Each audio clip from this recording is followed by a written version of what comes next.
சோனா குருவி அந்த காட்டுல வீடுகளுக்கு வர்ணம் பூசுற வேலை செஞ்சுக்கிட்டு இருந்தது. சோனாவோட வேலை ரொம்பவும் நேர்த்தியாகவும் அழகாவும் இருந்ததால நிறைய பறவைகள் சோனா குருவியை தேடி வந்து தங்களுடைய வீடுகளுக்கு வர்ணம் பூச அழைச்சிட்டு போனாங்க. ஒரு நாள் பக்கத்து காட்டை சேர்ந்த ஆண்ட ஒண்ணு சோனா குருவி வீட்டுக்கு வந்தது. சோனா, வீடுகளுக்கு வர்ணம் பூசுறதுல நீ ரொம்ப திறமையா வேலை செய்வன்னு கேள்விப்பட்டேன். இப்ப நான் என்னோட வீட்டுக்கு வர்ணம் பூச ஆசைப்படுறேன். அந்த வேலைய உன்னால செஞ்சு கொடுக்க முடியுமா? கண்டிப்பா செஞ்சு கொடுக்குற சேட்ஜி. என்னோட வேலை உங்களுக்கு நிச்சயமா முழு திருப்தியை கொடுக்கும். ஆனா என்னால இப்ப உடனே வர முடியாது. ஏற்கனவே செஞ்சுக்கிட்டு இருக்க வீட்டு வேலைகள் பாக்கி இருக்கு. அந்த வீடுகளுக்கு வர்ணம் பூசி முடிச்சுட்டு நான் வர இன்னும் 2 நாட்கள் ஆகும்.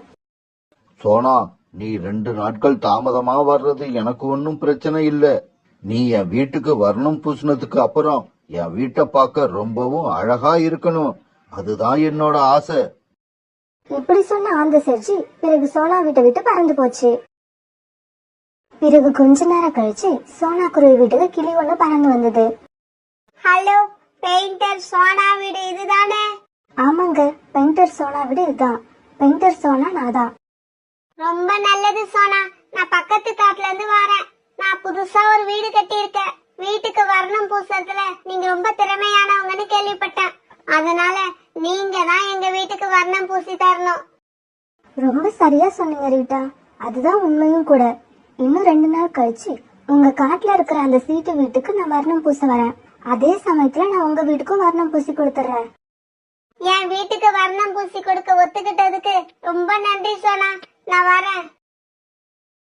பிறகு 2 நாள் கழிச்சு சோனா குருவி பக்கத்து காட்டுக்கு போய் அந்த சேட்டு வீட்டுக்கு வர்ணம் பூச ஆரம்பிச்சது. இப்படி வர்ணம் பூச ஆரம்பிச்ச சோனா குருவி கொஞ்ச நேரத்திலேயே அந்த வீட்டுக்கு ரொம்பவும் அழகா நேர்த்தியா வர்ணம் பூசி முடிச்சிருச்சு. உண்மையிலேயே வர்ணம் பூசி முடிச்சதுக்கு அப்புறம் இந்த வீடு ரொம்பவும் அழகா இருக்கு. சரி, நான் சீக்கிரமா கிளம்பினாதான் கிளி வீட்டுக்கு வர்ணம் பூசலாம். இப்படி நினைச்ச சோனா குருவி பிறகு கிளி வீட்டுக்கு பறந்து போச்சு. இப்படி போன சோனா குருவி பிறகு கிளி வீட்டுக்கு நல்ல முறையில வர்ணம் பூச ஆரம்பிச்சது. சோனா குருவி அந்த கிளி வீட்டுக்கு முழுசா வர்ணம் பூசி முடிக்கவும் ராத்திரியாகவும் சரியா இருந்தது. இன்னைக்கு நான் ரொம்ப சந்தோஷமா இருக்கேன். ஏன்னா ஒரே நாள்ல 2 வீடுகளுக்கும் வர்ணம் பூசி முடிச்சிட்டேன். ஆனா இப்ப எனக்கு ரொம்ப களைப்பா இருக்கு. இப்படி நினைச்ச சோனா குருவி பிறகு தன்னுடைய வீட்டுக்கு பறந்து போச்சு. அப்ப பாதி ராத்திரி ஆச்சு. பிறகு ரொம்பவும் ஆச்சரியமான முறையில ஒரு பெரிய கருப்பு மேகம் ஒண்ணு வானத்துல மிதந்து வந்தது. இப்படி வந்த அந்த மேகம் கொஞ்ச நேரத்திலேயே ரொம்பவும் வேகமா மழை பொழிய ஆரம்பிச்சது. அந்த மழையோட காரணமா அந்த சேட்டு வீட்டுல சோனா பூசி இருந்த வர்ணமும் ரீட்டா கிளி வீட்டுல சோனா பூசி இருந்த வர்ணமும் சுத்தமா கரைஞ்சு போயிடுச்சு. அந்த வீடுகள் இப்ப பார்க்க வர்ணமே பூசாத வீடுகள் மாதிரி தெரிஞ்சது. மறுநாள் பொழுது விடிஞ்சிச்சு. காலையில தூங்கிட்டு இருந்த சோனா குருவி கண் விழிச்சு பார்த்தப்ப எதிர அந்த சேட்டும் ரீட்டா கிளியும் நின்னுகிட்டு இருந்தாங்க. சேட்டு, ரீட்டா கிளி, உங்க 2 பேர் வீட்டுக்கும் நான் நல்ல முறையில வர்ணம் பூசி முடிச்சிட்டேன். நான் பூசி இருந்த வர்ணம் உங்க 2 பேருக்குமே ரொம்பவும் பிடிச்சிருக்கும்னு நினைக்கிறேன். சோனா, நீ என்ன விளையாடுறியா? நான் இன்னைக்கு புதுசா கட்டின வீட்டுக்கு குடி போகலாம்னு நினைச்சிருந்தேன். ஆனா நீ என் வீட்டுக்கு வர்ணமே பூசாததால இப்ப என்னோட எல்லா ப்ரோக்ராமும் கெட்டு போயிடுச்சு. சோனா குருவி, நீ அதே மாதிரிதான் என் வீட்டுக்கும் வர்ணம் பூசவே இல்ல. என் குடும்பத்துல உள்ளவங்க எல்லாம் இன்னும் வீட்டுக்கு வர்ணம் பூசாம இருக்கிறதுக்காக என்ன திட்டிக்கிட்டே இருக்காங்க. இவங்க இப்படி சொன்னதை கேட்ட சோனா குருவி ரொம்ப அதிர்ச்சி ஆயிடுச்சு. நீங்க 2 பேரும் சொல்றதை என்னால நம்பவே முடியல. நேத்து நான் உங்க காட்டுக்கு வந்து உங்க 2 பேர் வீட்டுக்கும் வர்ணம் பூசி முடிச்சுட்டு நைட் ஆனதுக்கு அப்புறம் தான் என் வீட்டுக்கே வந்தேன். அப்புறம் எனக்கு ஒரு சந்தேகம். நேத்து ராத்திரி உங்க காட்டுல மழை ஏதோ பெஞ்சதா? ஆமா, மழை பெஞ்சுது. அதுக்கு என்ன இப்போ? இப்ப எனக்கு எல்லாம் புரிஞ்சிருச்சு.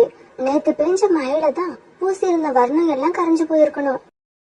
சோனா, மலையில வர்ணங்கள் கரைஞ்சதுன்னு நீ சொல்றத நான் நம்ப முடியாது.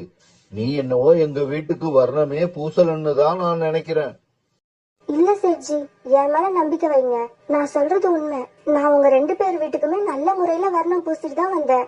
வேணும்னா நான் இப்பவே உங்க வீட்டுக்கு வந்து நான் வர்ணம் பூசினது உண்மைதான் நிரூபிக்கிறேன்.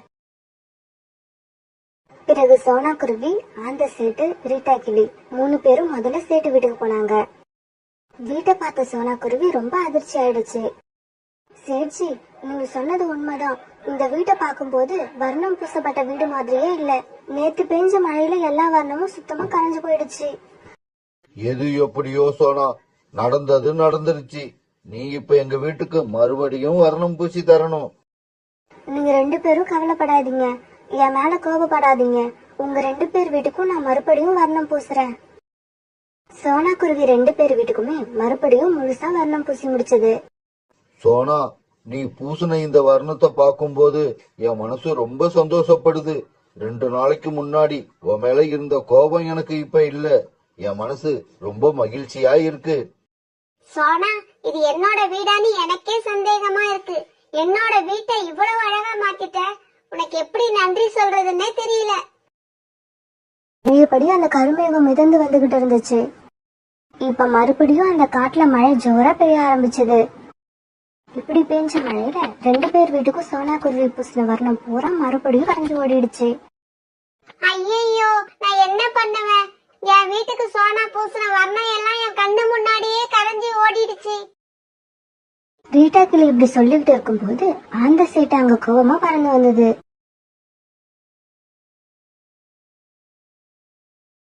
சோனா, நீ பூசின வர்ணம் எல்லாம் இந்த மழையில சுத்தமா கரைஞ்சு போயிடுச்சு. பூசின வர்ணம் காயறதுக்கு முன்னாடியே மழை பெய்யறது தான் இதுக்கு காரணம். எப்பவுமே மழை பெய்யறதுக்கு முன்னாடி மேகங்கள் பறவைகளுக்கு செய்தி சொல்லி அனுப்புவாங்க. ஆனா இப்ப 2 நாளா எந்த விதமான அறிவிப்புமே இல்லாம மழை பெய்யுது. இதுதான் நம்மளோட கஷ்டத்துக்கு காரணம். சோனா, இருந்தாலும் நீ என்னோட வீட்டுக்கு மறுபடியும் வர்ணம் பூசி தரணும். சேட்ஜி, நீங்க 2 பேரும் உங்க வீட்டுக்கு வர்ணம் பூசுறதுக்கு எவ்வளவு பணம் கொடுத்தீங்களோ இது வரைக்கும் அதை விட அதிகமாவே நான் செலவு பண்ணிட்டேன். இதுக்கப்புறம் என்னால செலவு பண்ண முடியாது. மறுபடியும் நீங்க பணம் கொடுத்தாதான் உங்க வீடுகளுக்கு வர்ணம் பூச முடியும். சோனா, நீ எங்க வீடுகளுக்கு வர்ணம் பூச எவ்வளவு செலவாகுதோ அதை நாங்களே தாரோம். பிறகு சோனா குருவி வர்ணம் வாங்கறதுக்காக காகங்களோட கடைக்கு போச்சு. காலன்னா கோரியக்கா, இந்த மழையோட காரணத்தால எனக்கு ரொம்ப துன்பம் உண்டாகுது. நான் பூசின வர்ணம் எல்லாம் இந்த மழையால கரைஞ்சு போக மறுபடி உங்ககிட்ட வந்து வர்ணங்களை வாங்க வேண்டியிருக்கு. இருந்தாலும் எனக்கு கஷ்டமா இருந்தாலும் உங்களுக்கு நல்ல லாபம் வரும்னு நினைக்கிறேன். சோனா, யார் யார் தலையில என்னென்ன எழுதியிருக்கோ அதுபடிதான் நடக்கும். இந்த மழை சில பேருக்கு கஷ்டத்தை கொடுக்குது, சில பேருக்கு லாபத்தை கொடுக்குது. ஆனா இதுக்கப்புறமும் சோனா குருவி எந்த பறவையோட வீட்டுக்கு வர்ணம் பூசினாலும் உடனே மழை வந்து அந்த வர்ணத்தை கரைச்சு சோனாவுக்கு கஷ்டத்தை கொடுத்துக்கிட்டே இருந்தது.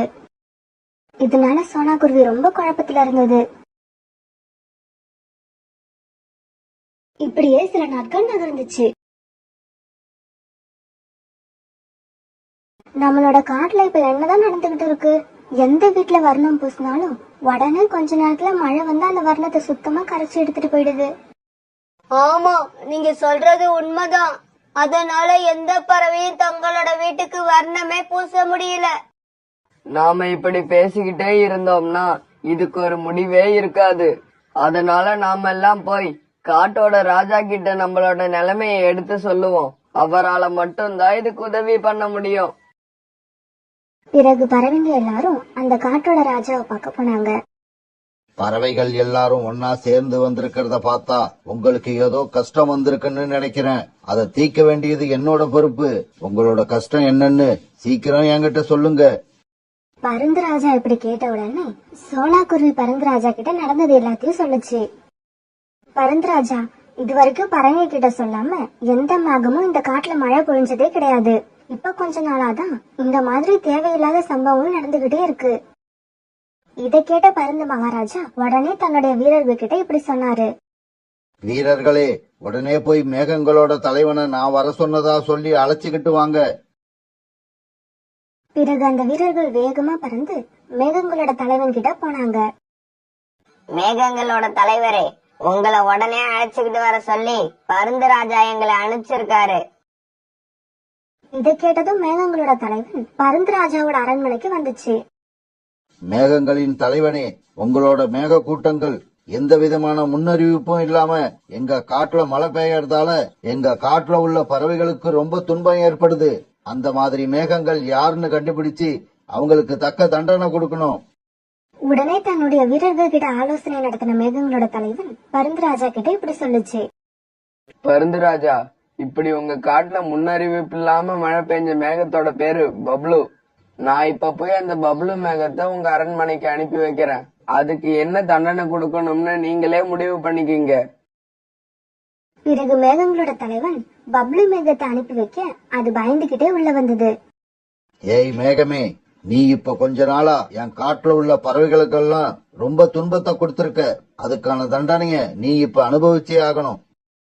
வீரர்களே, இந்த மேகத்தை இழுத்து கொண்டு போய் பாதாள சிறையில போடுங்க. 1 வருடம் அந்த சிறையிலேயே இந்த மேகம் இருக்கணும். அதுதான் இதுக்கு தண்டனை. பருந்து மகாராஜா, தயவு செய்து என்ன மன்னிச்சிடுங்க. இனிமே இந்த தவறு நான் எப்பவுமே செய்ய மாட்டேன். பறவைகள் கிட்ட முன்னறிவிப்பு கொடுக்காம மழை பெய்யவே மாட்டேன். அதுவும் இல்லாம இந்த தவறை நானா செய்யல. அப்படியா? இதை செய்ய சொன்னது யாரு? அவங்க யாருன்னு நீ சொன்னீன்னா உனக்கு கிடைக்கிற தண்டனை குறையறதுக்கு வாய்ப்பு இருக்கு. அரசு, உங்ககிட்ட நான் எல்லா உண்மையும் சொல்லிடுறேன். இந்த காட்டுல வர்ணங்கள் விக்கிற கடை வச்சிருக்க காலுக்காகவும் கோரிக்காகவும் ஒரு நாள் என்ன வந்து சந்திச்சாங்க. காலுக்காகவும் கோரிக்காகவும் ஏன் 2 பேரும் சோகமா இருக்கீங்க? மேகண்ணா, நான் வர்ணங்கள் விக்கிற கடை வச்சுக்கிறது உங்களுக்கு ஏற்கனவே தெரியும். ஆனா இப்ப எங்க கடையில சரியாவே வியாபாரம் ஆக மாட்டேங்குது. பறவைகள் 1 வருஷத்துக்கு ஒரு தடவையோ இல்ல 2 வருஷத்துக்கு ஒரு தடவையோ தான் வர்ணம் பூசுறாங்க. இதனால வர்ணங்கள் வாங்க எங்க கிட்ட எப்பவோ ஒரு முறை தான் வருவாங்க. ஆனா நீங்க நினைச்சா அவங்கள அடிக்கடி என்கிட்ட வந்து வர்ணங்கள் வாங்கும்படி வைக்கலாம். அப்படியா? அது எப்படி? இந்த காட்டுல உள்ள எல்லா பறவைகளோட வீட்டுக்கும் வர்ணம் பூசுற வேலைய சோனா குருவி தான் செய்யுது. நீ செய்ய வேண்டிய வேலையெல்லாம் இது மட்டும்தான். எப்பவுமே நீ சோனா குருவிய ஃபாலோ பண்ணிக்கிட்டே இருக்கணும். அது எந்த வீட்டுக்கு வர்ணம் பூசினாலும் உடனே அந்த பகுதிகளில் மழை பெஞ்சு அந்த வர்ணத்தை கரைச்சு விட்டுடணும். இதனால அந்த பறவைகளுக்கு கஷ்டம் ஏற்படாதா? என்ன மேகமே, எங்களை பத்தி உனக்கு ஒண்ணும் தெரியாதா? நாம நல்லா இருக்கிறதுக்காக எவ்வளவு பேர் கஷ்டப்பட்டாலும் அது தப்பே இல்ல. இதுதான் எங்களோட கொள்கை. நீங்க சொல்றபடி நான் நடந்துகிட்டா எனக்கு என்ன கிடைக்கும்? உனக்கு என்ன நன்மை கிடைக்கும்னு அதையும் சொல்றேன் கேட்டுக்க. எப்பவுமே வெறும் கடல் தண்ணியையும் ஆத்து தண்ணியையும் குடிச்சுக்கிட்டு இருக்க நீ எங்க பேச்சு கேட்டு நடந்தீன்னா நீ குடிக்கிறதுக்கு குளுமையான பாதாம் பால் கொடுப்போம். ஒரு தர பாதாம் பால் குடிச்சு பாத்தீங்கன்னா அதோட ருசிய நீ வாழ்க்கையில மறக்கவே மாட்ட. அப்படியா? நீங்க சொல்றபடியே நான் கண்டிப்பா செய்யறேன்.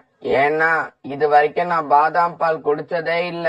அத குடிக்கணும் போல ரொம்ப ஆசையா இருக்கு. பருந்து மகாராஜா, நான் இவ்வளவு தவறு செய்ய காரணமே இந்த 2 காகங்கள் தான். அப்புறம் அந்த காகங்கள் என்கிட்ட சொன்னபடி ஒரு தடவை கூட எனக்கு பாதாம் பால் கொடுக்கவே இல்ல. அவங்களுக்கு தண்டனை கொடுக்கும் போது இதையும் மனசுல ஞாபகம் வச்சுக்கோங்க. பிறகு வீரர்களை அனுப்ப அவங்க போய் காலுக்காகத்தையும் கோரிக்காகத்தையும் கைது பண்ணி அரண்மனைக்கு கொண்டு வந்தாங்க. மகாராஜா மகாராஜா, ஏதோ பணம் சம்பாதிக்கணுங்கிற ஆசையில தெரியாதனமா இப்படி தப்பு பண்ணிட்டோம். எங்களை மன்னிச்சு விட்டுடுங்க. ஆமா மகாராஜா, எங்களை மன்னிச்சு விட்டுட்டீங்கன்னா நாங்க மறுபடியும் இந்த மாதிரி தவறு செய்யவே மாட்டோம். காகங்களே, நீங்க தவறு செய்யறது இது முறை இல்ல. ஏற்கனவே நீங்க பல முறை தவறு பண்ணிருக்கீங்க. அப்பெல்லாம் உங்களை இந்த அரண்மனை மன்னிச்சு விட்டுருக்கு. ஆனா இந்த முறை அப்படி நடக்காது. வீரர்களே, இந்த 2 காகங்களையும் பாதாள சிறையில கொண்டு போய் அடையுங்க. உங்க 2 பேருக்கும் 1 வருட சிறை தண்டனை. தப்பு செஞ்சு இப்படி பாதாள சிறையில அடைக்கப்பட்ட காகங்கள் 2 பேரும் கண்ணீர் விட்டு கதறினாங்க.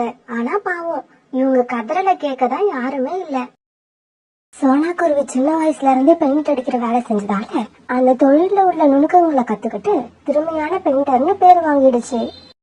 சோனா குருவிக்கு திருமணம் ஆகி கொஞ்ச நாள்ல இருந்து அதோட கணவர் ராணா குருவியோட உடல்நிலை சரியில்லாம போயிடுச்சு. இதனால கல்யாணத்துக்கு அப்புறமும் சோனா குருவி தொடர்ந்து பெயிண்ட் அடிக்கிற வேலை பாக்குற மாதிரி ஆயிடுச்சு. புறா, என்னோட வீட்டுக்கு நல்ல முறையில பெயிண்ட் அடிக்கணும். அதுக்காக நான் பெயிண்டரை தேடிக்கிட்டு இருக்கேன். உனக்கு தெரிஞ்சு நல்ல பெயிண்டர் யாராவது இருக்காங்களா? காலு சார், நம்ம காட்டுல இருக்கிற சோனா குருவிய உங்களுக்கு தெரியாதா? அதை விட நல்ல பெயிண்டர் நம்ம காட்டுல வேற யாருமே கிடையாது. நல்லது புறா, எனக்கு நீ சோனா குருவியோட அட்ரஸ் கொடு, நான் போய் பார்த்து பேசிக்கிறேன். பிறகு சோனா குருவியோட அட்ரஸ புறா கொடுக்க காலுக்காகவும் சோனா குருவி வீட்டை நோக்கி பறந்து போச்சு. இங்க பாருங்க சோனா, என் வீட்டுக்கு நல்ல முறையில பெயிண்ட் அடிக்கணும். பாக்குறவங்க எல்லாரும் இந்த பெயிண்ட் அடிச்சது யாருன்னு கேட்கணும். அந்த அளவுக்கு நல்லா இருக்கணும். நான் உங்க வீட்டுக்கு நல்ல முறையில பெயிண்ட் அடிச்சு தரேன். அத பத்தி நீங்க எந்த கவலையும் பட வேண்டாம். அப்ப நாளைக்கே வந்து வேலையை ஆரம்பிச்சிருங்க. இப்படி சொன்ன காலுக்காகவும் கொஞ்சம் பணத்தை எடுத்து சோனா கிட்ட கொடுத்தது. சோனா, இந்த பணத்தை பெயிண்ட் வாங்க வச்சுக்கிங்க. வேலையை முடிச்சதுக்கு அப்புறம் உங்களோட கூலியை நான் தரேன். இப்படி சொன்ன காலுக்காகவும் பிறகு சோனா குருவி வீட்டை விட்டு கிளம்பி போச்சு. காலுக்காகவும் அதே காட்டுல ஒரு பெரிய கம்பெனில மேனேஜரா வேலை பார்த்துக்கிட்டு இருந்தது. காலுக்காகத்தோட குடும்பமே பெரிய பணக்கார குடும்பம். ஆனா அந்த குடும்பத்துல யாருக்குமே பண திமிரு கிடையாது. ஆனா அந்த குடும்பத்துல காலுக்காகத்துக்கு மனைவியா அந்த கோரிக்காகத்துலதான் வாக்கப்பட்ட இடம் பெரிய பணக்கார இடங்கிற கர்வம் இருந்துகிட்டு தான் இருந்தது. அது கோரிக்காகத்தோட பேச்சுல எப்பவுமே வெளிப்படும். காலேஜி போன விஷயம் என்னாச்சு? நல்ல பெயிண்டர் கிடைச்சாங்களா இல்லையா? கிடைச்சிட்டாங்க கோரி. இந்த காட்டுலயே நம்பர் 1 பெயிண்டர் சோனா குருவி. அவங்க கிட்ட பேசி ஒப்பந்தம் பண்ணிட்டேன். நாளைக்கு நம்ம வீட்டுக்கு பெயிண்ட் அடிக்கிற வேலையை வந்து ஆரம்பிச்சிருவாங்க. என்ன காலேஜி போய் அந்த குருவிய ஒப்பந்தம் பண்ணிட்டு வந்திருக்கீங்க? வேற நல்ல பெயிண்டர் கிடைக்கலையா உங்களுக்கு? கோரி, அந்த சோனா குருவி நீ நினைக்கிற மாதிரி சாதாரண குருவி இல்ல. பெயிண்டிங் வேலை யாரு நல்லா பண்ணுவான்னு இந்த காட்டுல யார கேட்டாலும் எல்லாரும் சொல்ற ஒரே பேரு சோனா குருவி தான். காலுஜி, நீங்க சொல்ற சோனா குருவிய சின்ன வயசுல இருந்தே எனக்கு நல்லா தெரியும். நாங்க எல்லாம் ஒன்னா ஓடி ஆடி விளையாண்டு இருக்கோம். எங்க வீட்ல இருந்து 4 வீடு தள்ளி அவங்க வீடு இருந்தது. என்னை விட 4 வயசு சின்னவதான். இருந்தாலும் அவ என்னை விட புத்திசாலி. கோரி, அந்த சோனா குருவி பேரை கேட்டு நீ கோபமான உடனேயே எனக்கு தெரிஞ்சு போயிடுச்சு. அந்த சோனா குருவி ஒரு நல்ல குருவியா இருக்கணும்னு. ஏன்னா உனக்கு நல்லவங்களை கண்டாதான் பிடிக்காது. காலேஜி, வாய மூடிக்கிட்டு நான் சொல்றதை கேளுங்க. ஸ்கூல்ல எப்பவுமே ஃபர்ஸ்ட் வர்றதால அவளதான் எல்லாருக்கும் ரொம்ப பிடிக்கும். எல்லாருமே நல்ல குழந்தைக்கு உதாரணமா சொல்லணும்னா அவ பேரை தான் சொல்லுவாங்க. இதனாலயே எனக்கு சோனா மேல ஒரு வெறுப்பு உண்டாயிடுச்சு. அதுவும் இல்லாம நான் ஒரு சின்ன தப்பு பண்ணனா கூட நீங்க செஞ்சது தப்புன்னு என் முகத்துக்கு நேராவே சொல்லிடுவா. காலுஜி, அவளை போய் நம்ம வீட்டுக்கு பெயிண்ட் அடிக்க ஒப்பந்தம் பண்ணிட்டு வந்திருக்கீங்க. இது எனக்கு கொஞ்சம் கூட பிடிக்கல. என்ன கோரி இப்படி பேசுற? உன்னோட சின்ன வயசு ஃப்ரெண்டுன்னு வேற சொல்ற. அப்பன்னா நீங்க பார்த்து பேசி ரொம்ப நாள் ஆயிருக்கும். இவ்வளவு வருஷமா என்னென்ன பேசணும்னு மனசுல நினைச்சுக்கிட்டு இருந்தீங்களோ அதையெல்லாம் பேசி சந்தோஷமா பொழுத போக்குங்க. இப்படி சொன்ன காலுக்காகவும் பிறகு தன்னுடைய ஆபீஸ்க்கு பறந்து போச்சு. சோனா, என்னோட வீட்டுக்கு தானே வர? வா வா. சின்ன வயசுல உன்னால நான் எவ்வளவு அவமானப்பட்டு இருப்பேன். அதுக்கெல்லாம் பதில் தர்றதுக்கு சரியான நேரம் இது. என் வீட்டுக்கு வேலை பார்க்க வர்ற சோனாவ அழ வச்சு அவ மனச நோகடிச்சு செஞ்ச வேலைக்கு பணமும் கொடுக்காம அவளை விரட்டி விடல. என் பேரு கோரி இல்ல. சோனா குருவி தன்னோட வீட்டுல உடல்நிலை சரியில்லாத தன்னோட கணவனுக்கு ஆறுதல் சொல்லிக்கிட்டு இருந்தது. ராணாஜி, நீங்க எதை பத்தியும் கவலைப்படாம இருங்க. நான் இருக்க, உங்களை நான் எப்படியும் காப்பாத்துவேன். இல்ல சோனா, திருமணம் ஆனதுல இருந்து நான் ஒரு நாள் கூட உன்னை சந்தோஷமா வச்சிரல. என்னால நீ கஷ்டத்தை மட்டும்தான் அனுபவிக்கிற. இதுக்கப்புறம் நீ எனக்காக எந்த செலவும் பண்ணாத. என்னை இப்படியே விட்டுடு, நான் செத்துடுறேன். உன்னோட நிலைமைய நினைச்சா எனக்கு ரொம்ப கஷ்டமா இருக்கு சோனா. இன்னொரு முறை உங்க வாயில இருந்து இப்படி ஒரு வார்த்தை வரவே கூடாது. இப்ப நான் இந்த காடு முழுக்க நல்ல பெயிண்டர்னு பேர் எடுத்துக்கிட்டு இருக்கேன். கூடிய சீக்கிரம் நிறைய சம்பாரிச்சு உங்களோட ஆபரேஷனுக்கு தேவையான பணத்தை சீக்கிரமா சேர்த்துருவேன். மறுநாள் பொழுது விடிஞ்சிச்சு. பிறகு மறுநாள் காலையில சோனா குருவி பெயிண்ட் அடிக்கிறதுக்காக காலுக்காக வீட்டுக்கு பறந்து போச்சு. கோரி, சோனா குருவி இன்னைக்கு பெயிண்ட் அடிக்க நம்ம வீட்டுக்கு வரும். அது வந்து வேலையை முடிச்சதுக்கு அப்புறம் இந்த பணத்தை அதுகிட்ட கொடுத்து அனுப்பு. நான் இன்னைக்கு ஆபீஸ் விஷயமா வெளியூர் போறேன். வர்றதுக்கு 2 நாள் ஆகும். இப்படி பேசின பிறகு காலுக்காக தன்னோட ஆபீஸ்க்கு பறந்து போச்சு. காலு போய் கொஞ்ச நேரத்துக்கு எல்லாம் சோனா குருவி காலுக்காக வீட்டுக்கு வந்தது. என்ன சோனா, இப்ப பெயிண்ட் அடிக்கிற வேலையா பாக்குற? ஆமா கோரியக்கா, பெயிண்ட் அடிக்கிற வேலைதான் பாக்குறேன். இது உங்க வீடா? நேத்து எங்க வீட்டுக்கு வந்தது உங்களோட கணவரா? ஆமா ஆமா, அவர் என்னோட கணவர் தான். சோனா, சின்ன வயசுல எனக்கு நீ எவ்வளவு அட்வைஸ் பண்ணுவ. இப்ப பாத்தியா, நீ வீடு வீடா போய் பெயிண்ட் அடிச்சுக்கிட்டு இருக்க. ஆனா நான் மகாராணி மாதிரி பங்களாவில வாழறேன். கோரியக்கா, நீங்க தப்பா புரிஞ்சுக்கிட்டு இருக்கீங்க. நான் சொன்னதெல்லாம் மனசு நல்வழிப்படுத்துறதுக்கான வழிகள். பணம் சம்பாதிக்கிறதுக்கான வழியே இல்ல. பணம் எப்ப வேணாலும் வரும், எப்ப வேணாலும் போகும். ஆனா உண்மை பேசுறது, அடுத்தவங்களுக்கு கெடுதல் நினைக்காம இருக்கிறது, மத்தவங்கள பார்த்து பொறாமப்படாம இருக்கிறது, இந்த மாதிரி நல்ல எண்ணங்களை மனசுக்குள்ள வளர்த்துக்கிட்டா அது நமக்குள்ள எப்பவுமே இருக்கும். எங்க போனாலும் நமக்கு பேரையும் புகழையும் வாங்கி தரும். சோனா, பேசுனது போதும், நிறுத்து. சின்ன வயசுல பேசுன மாதிரியே இப்பவும் பேச ஆரம்பிக்கிறியா? உன்னோட பேச்ச கேட்க இங்க யாரும் தயாரா இல்ல. வேலை செய்ய தானே இந்த வீட்டுக்கு வந்த. வாய மூடிக்கிட்டு போய் வேலைய பாரு. திடீர்னு கோரிக்காக இப்படி கோபத்தோட சொன்னதும் சோனா குருவியால எதுவுமே சொல்ல முடியாம மௌனமா போய் தன்னுடைய வேலையை பார்க்க ஆரம்பிச்சது. இப்படி சோனா குருவி அந்த வீட்டுக்கு பெயிண்ட் அடிச்சுக்கிட்டு இருக்கும்போது கோரிக்காக இன்னொரு முறை சோனா கிட்ட வந்தது. சோனா, இதுக்கப்புறம் நீ என்கிட்ட பேசும்போது யோசிச்சுதான் பேசணும். நம்மளோட சின்ன வயசு நினைப்பெல்லாம் அப்படியே மறந்துடு. இப்ப நான் யார் தெரியுமா? என்னோட ஸ்டேட்டஸ் என்ன தெரியுமா? நீயும் நானும் ஃப்ரெண்டுங்கிற விஷயமே வெளியில யாருக்கும் தெரியக்கூடாது. அப்படி தெரிஞ்சா அது எனக்கு அசிங்கம். கோரி இப்படி பேச பேச சோனா குருவி கண்ணுல இருந்து கண்ணீர் வர ஆரம்பிச்சது. அப்பாடா, சோனா கண்ணுல இருந்து கண்ணீர் வந்துருச்சு. எங்க அழாம இருந்து நம்மள ரொம்ப டயலாக் பேச வச்சிருவாளோன்னு நினைச்சேன். நல்ல வேலை, ஆரம்பத்திலேயே அழுதுட்டா. இப்பதான் எனக்கு மனசு ரொம்ப நிம்மதியா இருக்கு. இப்படி நினைச்ச கோரிக்காக அங்கிருந்து பறந்து போச்சு. இந்த கோரியாக்காக தான் மனசு எவ்வளவு கல்லாயிடுச்சு. சின்ன வயசுல இருந்து எப்படி பழகி இருந்தோம், ஆனா நம்ம கிட்டே வந்து இப்படி பேசிட்டு போறாங்க. பணம் வந்தா மனசு இப்படி மாறும்னு எனக்கு தெரியாது.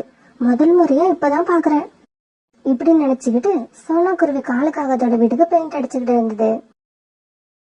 பிறகு ஒவ்வொரு இடமா பெயிண்ட் அடிச்ச சோனா குருவி ஒரு நிமிஷத்தை கூட வீணாகாம சாயங்காலத்துக்குள்ள இந்த வேலையை முடிக்கணுங்கிற ஒரே நினைப்புல தன்னுடைய வேலையை கவனமா செஞ்சுக்கிட்டு இருந்தது. பிறகு தான் நினைச்ச மாதிரி சாயங்காலத்துக்குள்ள அந்த வீடு ஃபுல்லா பெயிண்ட் அடிச்சு முடிச்சது. கோரி மேடம், உங்க வீட்டுக்காரர் சொன்னபடியே உங்க வீடு முழுவதும் ரொம்ப நல்லா பெயிண்ட் அடிச்சு முடிச்சுட்டேன். என்னோட சம்பளத்தை கொடுத்தீங்கன்னா நான் என் வீட்டுக்கு கிளம்புவேன். என்னது சம்பளமா? எதுக்கு சம்பளம்? என்ன மேடம் இப்படி கேக்குறீங்க? உங்க வீட்டுக்கு இன்னைக்கு பூரா பெயிண்ட் அடிச்சிருக்கேன், அதுக்கான சம்பளம் 500 ரூபாய். அதுதான் கேக்குறேன். நேத்து என்னோட கணவர் பெயிண்ட் வாங்க பணம் கொடுக்கும் போதே சம்பளத்தையும் சேர்த்து கொடுத்துட்டாரு. யாரை ஏமாத்த பாக்குற? 500 ரூபாய் என்ன சும்மா வருதா? இல்ல மேடம், அவர் தரல. பெயிண்ட் வாங்கறதுக்கு மட்டும் பணம் கொடுத்துட்டு வேலையை முடிச்சிட்டு சம்பளத்தை வாங்கி சொன்னாரு. இவங்க இப்படி பேசிக்கிட்டு இருக்கத பார்த்த பறவைகள் 2 பேரு அந்த இடத்துக்கு வந்தாங்க. கோரி மேடம், என்ன ஆச்சு? ஏன் இப்படி கோபமா பேசிக்கிட்டு இருக்கீங்க? சார், நீங்களே இந்த நியாயத்தை கேளுங்க. என் வீட்டுக்கு பெயிண்ட் அடிக்க வந்த இந்த சோனா தன்னோட 500 ரூபாய் சம்பளத்தை காலையிலேயே வாங்கிட்டு இப்ப நான் வாங்கவே இல்லைன்னு பொய் சொல்லுது. இந்த மாதிரி பொய் பேசுறவங்களை கண்டாலே எனக்கு எரிச்சலா இருக்கு. கூட 10 ரூபாய் வேணும்னு கேட்டா கூட போட்டு கொடுத்துருவேன் சார். ஆனா இந்த மாதிரி ஏமாத்தணும்னு நினைக்கிறவங்களுக்கு 1 ரூபாய் கூட கொடுக்க மாட்டேன். ஏமா சோனா, ஏன் இப்படி கோரி மேடத்துக்கிட்ட பிரச்சனை பண்ணிக்கிட்டு இருக்க? கோரி மேடத்தை பொறுத்த வரைக்கும் 500 ரூபாய்லாம் அவங்களுக்கு ஒரு காசே கிடையாது. அவங்க உங்ககிட்ட ஏற்கனவே 500 ரூபாய் கொடுத்ததாலதான் இவ்வளவு கரெக்டா சொல்றாங்க. ஆமா சோனா, நீ இப்படி பொய் பேசுறத முதல்ல நிறுத்து. வேலை பாக்குற இடத்துல எல்லாம் இந்த மாதிரி பிரச்சனை பண்ணிக்கிட்டு இருந்தா அப்புறம் உன்னை யாரும் வேலைக்கு கூப்பிட மாட்டாங்க. ஞாபகம் வச்சுக்கோ. இப்படி சொன்ன அந்த பறவைங்க அங்கிருந்து பறந்து போனாங்க. தெரிஞ்சுக்கிட்டியா சோனா, சமுதாயத்துல இந்த கோரியோட மதிப்ப? எல்லாருமே என் பக்கம் தான் பேசுவாங்க. பணம் இல்லாத உன் பக்கம் உன்னோட நிழல் கூட நிக்காது. இப்படி சொன்ன கோரிக்காகமும் அங்கிருந்து பறந்து போயிடுச்சு. சோனாவோட பேச்சு கேட்க அங்க யாருமே இல்ல. இதனால சோனா அழுதுகிட்டே அந்த இடத்த விட்டு பறந்து வீட்டுக்கு போச்சு. வீட்டுக்கு போன சோனா அழுதுகிட்டே நடந்த எல்லாத்தையும் தன்னோட கணவர் ராணா கிட்ட சொல்லுச்சு. சோனா, அழாத, தைரியமா இரு. நடக்கிறது எல்லாத்தையும் நீயும் நானும் மட்டும் பார்க்கல, கடவுளும் பாத்துக்கிட்டு தான் இருக்காரு. இப்படியே சில நாட்கள் நகர்ந்துச்சு. சோனா குருவிக்கும் இப்ப வேலை கிடைக்கவே இல்லை. மாசத்துக்கு 2 வீடு 3 வீடு கிடைக்கிறதே பெரிய விஷயமா இருந்தது. தான் மனைவி இப்படி கஷ்டப்பட போது தன்னால எந்த உதவியும் செய்ய முடியலையேன்னு நினைச்ச ராணா குருவி அழுதுகிட்டே இருந்தது. இந்த சமயத்துலதான் சோனா குருவி வீட்டுல யாரோ தட்ட சத்தம் கேட்டது. சோனா போய் கதவை திறந்த உடனே பெரிய பணக்காரர் மாதிரி இருந்த ஒருத்தர் சோனா வீட்டுக்குள்ள வந்தாரு. வீடுகளுக்கு பெயிண்ட் அடிக்கிற பெயிண்டர் சோனா நீங்க தானே? ஆமா சார், நான் தான். சோனா, என்னோட பேரு ஜம்ஜம். நான் இன்னும் 2 மாசத்துல இந்த காட்டுல ஒரு பெரிய ஃபேக்டரி கட்ட போறேன். இப்ப நான் கட்டி இருக்க என்னோட வீட்டுக்கு நீங்க தான் பெயிண்ட் அடிச்சு தரணும். உங்க வேலை எனக்கு பிடிச்சிருந்தா என்னோட ஃபேக்டரி கான்ட்ராக்டையும் நான் உங்ககிட்டயே கொடுப்பேன். ஜம்ஜம் சார், என்கிட்ட பொறுப்பு கொடுத்திருக்கீங்கல்ல, பிறகு நீங்க அந்த வேலையை பத்தி கவலைப்படவே வேண்டாம். கண்டிப்பா என்னோட வேலை உங்களுக்கு பிடிக்குங்கிற நம்பிக்கை எனக்கு இருக்கு. அப்படின்னா இப்பவே என் கூட கிளம்புங்க, இன்னைக்கே வேலையை ஆரம்பிப்போம். பிறகு சோனா குருவி ஜம்ஜம் பறவை கூட அப்பயே பறந்து போச்சு. இப்படி போன சோனா குருவி ஜம்ஜமோட வீட்டுக்கு ரொம்பவும் கஷ்டப்பட்டு பெயிண்ட் அடிச்சது. ஜம்ஜமோட வீட்டுக்கு சோனா குருவி பாக்குறவங்க எல்லாருமே ஆச்சரியப்படுற மாதிரி ரொம்பவும் அற்புதமா பெயிண்ட் அடிச்சிருந்தது. அந்த வீட்டை பாக்குற யாருமே நல்லா இல்லைன்னு சொல்ல மாட்டாங்க. அந்த அளவுக்கு கஷ்டப்பட்டு சோனா தன்னோட திறமையை காட்டி வந்தது. அதை பார்த்த ஜம்ஜம் பறவைக்கு ரொம்பவும் சந்தோஷம். இந்தாங்க சோனா, இந்த பணத்தை வச்சுக்குங்க. ஜம்ஜம் சார், இதுல பணம் ரொம்ப அதிகமா இருக்கு. என்னோட வேலைக்கு இவ்வளவு பணம் தேவையில்லை. சோனா, இது நீங்க செஞ்ச வேலைக்கு மட்டும் இல்ல, அடுத்து என்னோட ஃபேக்டரியும் நீங்க தான் பெயிண்ட் அடிக்க போறீங்க. அதற்கான அட்வான்ஸும் இதுல இருக்கு.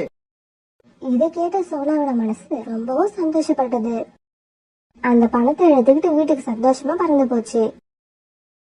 பிறகு தன்னோட கணவர் ராணாவை அழைச்சுக்கிட்டு போய் ஒரு பெரிய ஹாஸ்பிட்டல்ல சேர்த்தது. அங்க ராணாவுக்கு தேவையான ஆபரேஷனை பண்ணி ராணாவை முழுமையா குணப்படுத்திட்டாங்க. சோனா, நான் மறுபடியும் இப்படி முழுமையா குணமாவன்னு நினைக்கவே இல்ல. என்னை இப்படி முழுமையா குணப்படுத்த உனக்கு வேற யாருமே ஹெல்ப் பண்ணல. நீ தனியா நின்னே சாதிச்சுட்ட. ராணாஜி, எப்பவுமே நாம தனியா நின்று சாதிச்சோங்கிற வார்த்தை நம்ம வாயில இருந்து வரவே கூடாது. கண்ணுக்கு தெரியாத கடவுள் நம்ம கூட எப்பவும் இருந்துகிட்டே இருக்காரு. இப்படியே சில நாட்கள் நகர்ந்துச்சு. பிறகு ஒரு நாள் ராணா குருவியும் சோனா குருவியும் வெளியில பறந்து போகும்போது யாரோ கீழே அடிபட்டு கிடக்கிறத பார்த்துட்டு அவங்க கிட்ட போனாங்க. சோனா, இவங்க ஏதோ விபத்துல மாட்டிருக்காங்கன்னு நினைக்கிறேன். இவங்கள நாம உடனே ஹாஸ்பிட்டலுக்கு அழைச்சுக்கிட்டு போகலன்னா இவங்க உயிருக்கே ஆபத்தாயிடும். ஆமா ராணாஜி, இவங்களை சீக்கிரமா நம்ம ஹாஸ்பிட்டலுக்கு அழைச்சிட்டு போகணும். இவங்களை எனக்கு நல்லா தெரியும். இவங்க என்னோட சின்ன வயசு தோழி. இவங்க பேர் கோரி. பிறகு சோனா குருவியும் ராணா குருவியும் கோரிக்காக ஹாஸ்பிட்டலுக்கு தூக்கிட்டு போனாங்க. கோரி ஏதோ விபத்துல மாட்டின செய்தி கேட்டு காலுக்காகவும் உங்க ஹாஸ்பிட்டலுக்கு வந்தது. காலு சார், உங்க மனைவி இப்ப நல்லா இருக்காங்க. பயப்படுற மாதிரி எதுவும் இல்ல. கோரி, நம்ம வீட்டுல பெயிண்ட் அடிக்கிற வேலை பார்த்தாங்கல்ல சோனா குருவி, அதான் உன்னோட சின்ன வயசு ஃப்ரெண்டு. அவங்கதான் சரியான நேரத்துல உன்னை பார்த்து தூக்கிக்கிட்டு வந்து இங்க சேர்த்திருக்காங்க.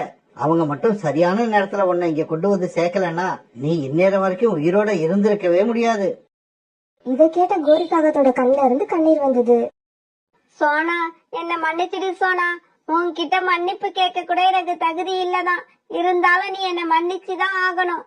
நீ என் வீட்டுக்கு பெயிண்ட் அடிக்க வந்தப்ப உன்னை நான் ரொம்ப அவமானப்படுத்தினேன். மனசாட்சியே இல்லாம உன் மனச நோகடிச்சேன். நீ இருக்கிற ஏழ்மையில 500 ரூபாய் உனக்கு எவ்வளவு பெரிய பணம்.